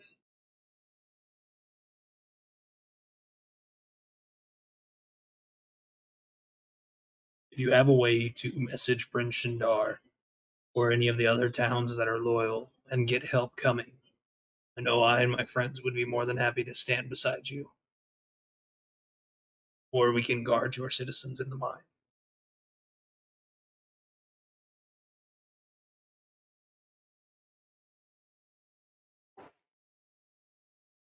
If the orcs come and I conquer, one will die so that many can live.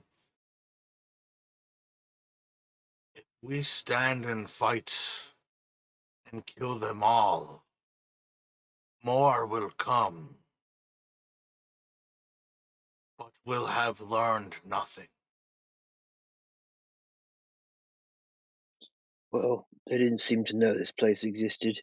Seemed to have only recently discovered where it was, so I wouldn't be too worried. I don't think many of the orcs out there know where this town is. The hordes know. They have raided us in the past. It has been... Shit, what is he? I feel like he's like mid-40s, so it's been like, say, 40 years since they last came down from the mountains.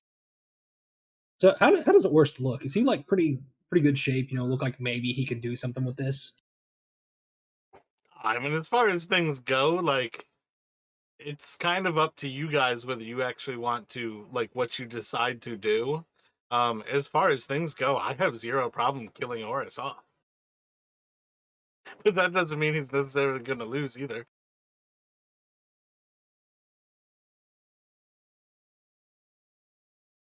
I'm gonna leave this up to y'all. I've got us into 2 fights this session, so I'll go with whatever the party wants.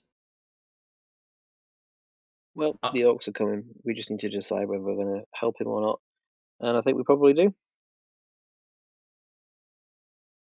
Yeah, I'm fine with helping out the town. Like let him do his thing, and then push comes to shove, we can help out. If not, like if they don't need us, then they don't need us. So are we supposed to escort the people to the mine and stand outside of it? Yeah, basically, I think that's kind of the plan. We get them into the mines and keep them safe, and then if Oris ends up losing, we'll have to step in from there. Yeah, I agree with that point.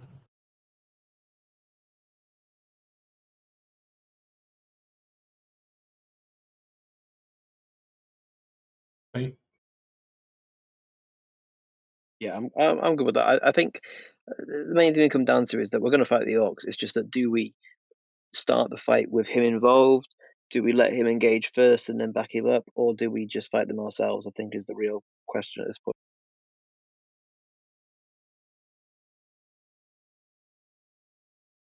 I would say let him have a shot. Like if we can convince him to be like near the mines when this happens, and then if he just starts getting his ass whooped, we step in and fuck him up. I'll go with that. I think the mines are like an hour or something away from town. There's not like a step away from the mines and help him. He's staying in the town. Oh. He's trying to send you all away to protect the people.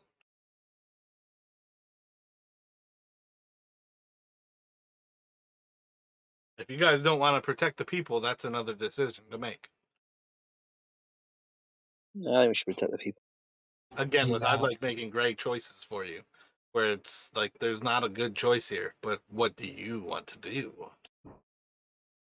Well, I mean, staying in the town, even if we fight next to him, I still feel like both ways you're helping the people. The only way we're not helping is we just skip town and leave them be.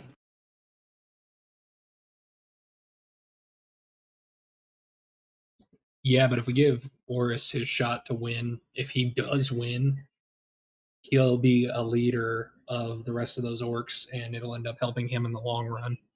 And if he loses, then we end up having to fight him, and they have to get a new town speaker. we're not in a worse situation if we let him fight first. Because if he fights first, then the leader's weakened at least, and um, so then we would take them on, and we might as well help out the people. All right, so you guys are guarding the mines and the people, while he stays back to fight the orc. Yeah. All right, let me have all No. 4 of you roll a D100. Just 1 second before we do that. I thought that we're going to send all the people to the mines where they'd be more safe, even though there's creepy crawlers coming out the Underdark.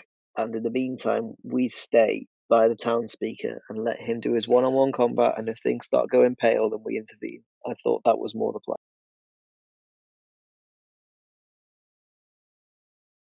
What say you all? Yeah, I kind of like that a little better. I mean, they are safer in the mine no matter what, because the orcs are pretty much beelining straight to the town. And realistically, even after the fight, if we're just watching and Oris loses, we have a pretty good chance of being able to outpace the orcs to the mine and be there to protect them. Yeah, they don't know where it is. Yeah, it's fine if you guys want to do it that way. Yeah, honestly, I was surprised that the orcs didn't get here before we did.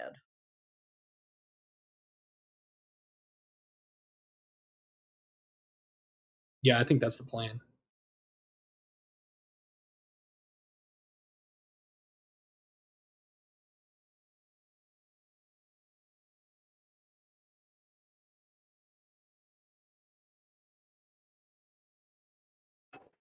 All right, so you all are hanging out to try to betray anything being honorable, and you all can roll D100s.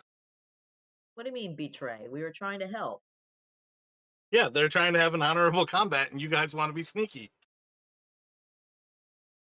Fuck yeah, fuck that chief. I mean, yeah, it's not a bad thing if you say fuck that to the chief, but that's my point, is you're trying to stay back to betray anything of being an honorable fight. Yeah, I am. Fuck that. Guy's a piece of shit. We're gonna let it look like an honourable fight, but if our guy starts losing, we'll intervene. Yeah, it's still cheating, but I'm okay with it. Yeah, but they still start one-on-one, so it's kind of almost honorable. That's what I was thinking. If our guy wins, it'll be honorable, yes. Exactly. If our guy loses, we're gonna jump in like a fucking middle school fight, 3-on-1. Precisely. And that's what they would do anyway. This is the way things work. I actually don't know about that. Orcs are, if I'm remembering D&D lore right, orcs are actually pretty serious about the one-on-one thing. Yeah, 100%. Like, if Ragnar defeated the orc boss in your one-on-one fight, would you get to control the orcs? No. But would you be able to send the orcs away because they're fucking afraid of you? 100%. But that's the thing. They honor only strength. There's nothing other than the ability to kill, and that's like their entire life. Damn, I should have fought him. So the first day is going to pass while you all are in this town waiting for the orcs to arrive.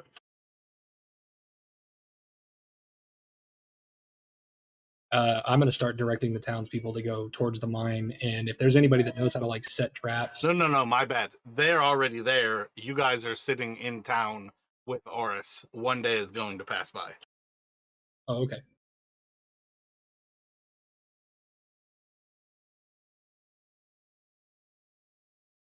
The second day is going to pass.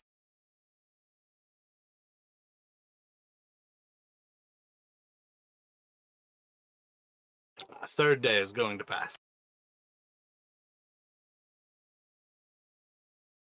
All right, what the fuck? I thought these guys were like hot on our heels. Yeah, just give them time. Or maybe They they've got gone to lost. fucking Dugan's Hole. I send my ally out to scout. Gotcha. Where do you want to send it? Back towards the direction where we first found them. So I guess, what is that, north?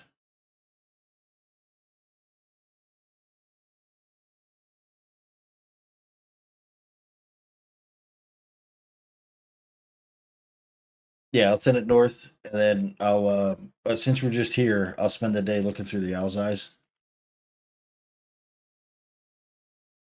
You know, for that matter, that makes sense. I can also turn into an owl, and I will also go fly around. That seems smart. I don't think you're high enough level to fly yet. You do not have fly. I will now walk on the ground as an owl and not see anything useful. Just gonna kind of hop around and peck at the ground. And They a practice. they have a walking speed of 5. I want to pick Kansas up and put her on my head.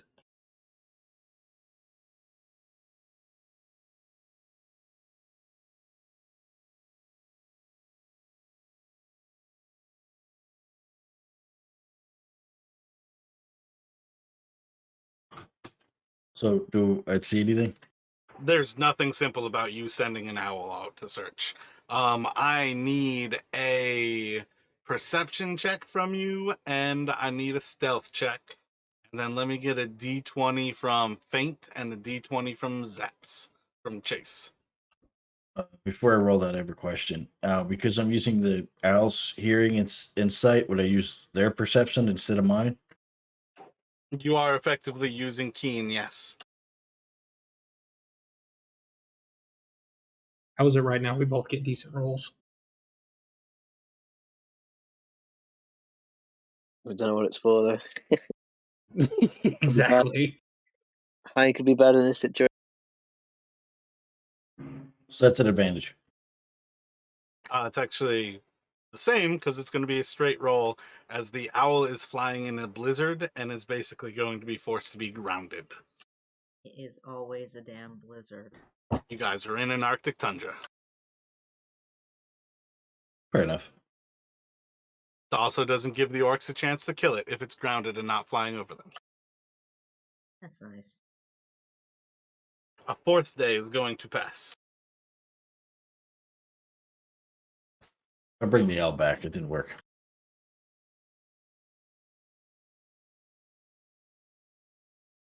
A 5th day is going to pass. It's taking forever. I'm getting fucking bored. I think they got lost. A 6th day is going to pass.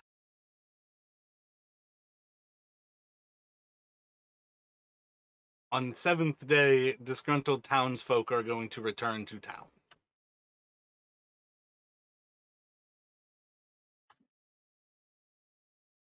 Okay, I really hate to do the split the party thing, but can I go like back north by myself, leaving the other ones here, and try to see if I can find them or any sign Are of you them? going to wander into the wilderness to search for orcs alone? I feel like we should all go if we would like to do that. Like the townsfolk has given up on hiding anyway, so I'm fine with confirming it and going north. Like if we all want to go. Just give it a couple of more days, just in case. How many more days is a couple more days? Oh no. I don't know. Y'all pick. I mean, I know when they're coming. I know the result of the fight when they get there. But you guys rolled for it, and you just have to wait to hear. How patient are you? Fuck it, let's wait it out. I mean, if the town folks are going to be impatient and don't want to listen, fuck them. But we need to be here for the fight.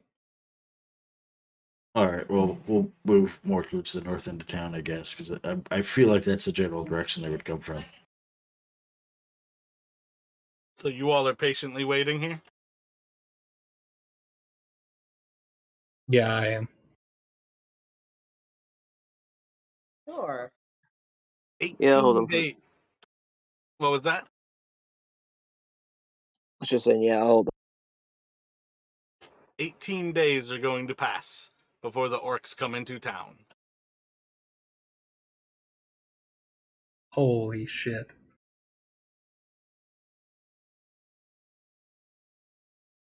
Everybody roll a d12, please.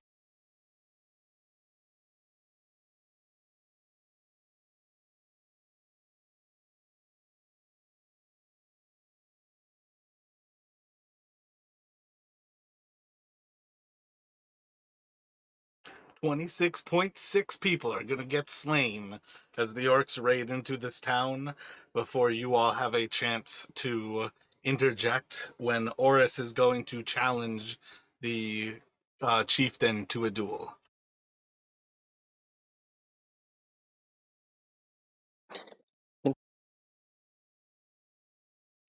Should have stayed in the mine.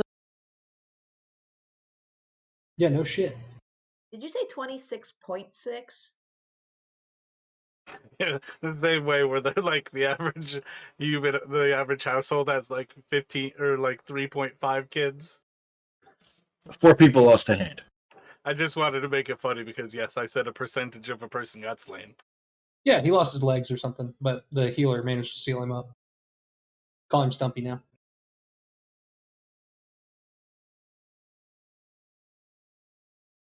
All right, I have to take off for the day.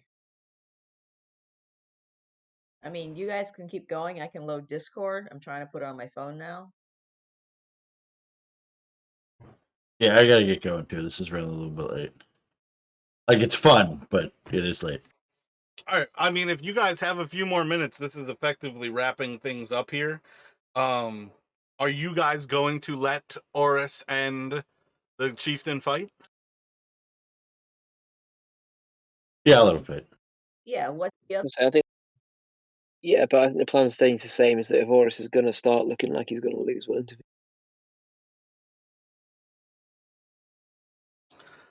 So at some point in this fight, it is going to start to turn and start looking like the orc chieftain is winning. Let me have everybody roll a d20.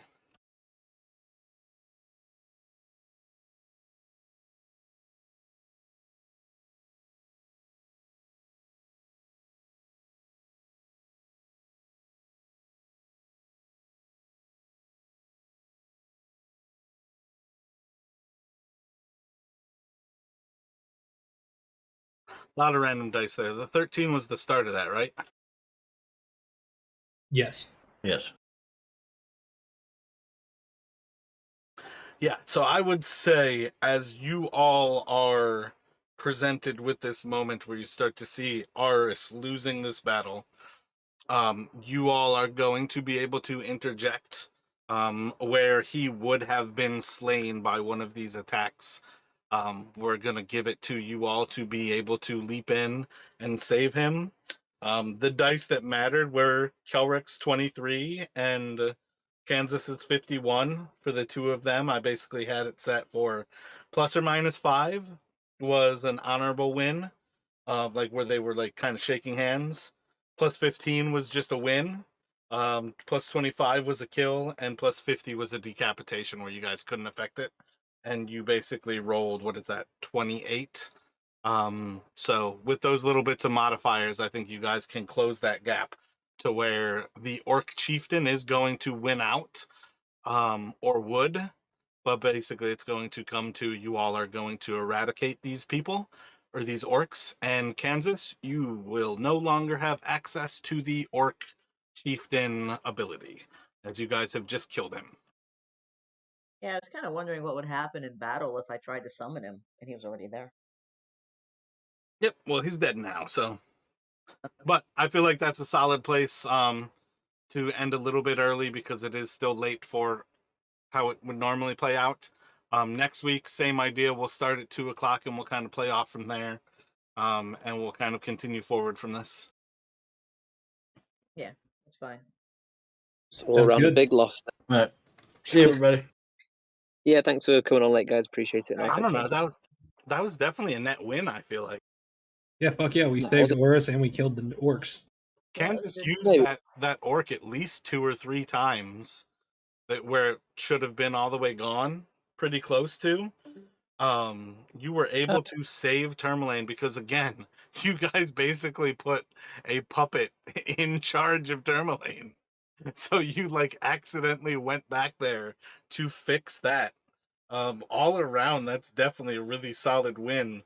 And I also feel like on some level, as 10 towns are starting to come to the realization that their way of life is in danger, this is one of those things where people will start to actually appreciate you, even if you did not help them in the initial parts. They'll start to appreciate like what this group stands for or represents. Okay, so yes, fair. I just thought 18 days lost in the Yorkstone, but I didn't realize the Yorkstone had limited charges, so that's pretty good. Well, I mean, that's one of those things, yeah, like the time wise, that's not something that was ever planned to happen. I was trying to present a scenario where you guys had an equal reason to stay in the mines, to fight with Oris, or to just say fuck it and go on to Bryn Shindar. I feel like you guys chose definitely the better of the choices to stand at Oris's side. But at the same time, yeah, those 18 days that's what this game is. It's time, hit points, or like resources, like expendable resources.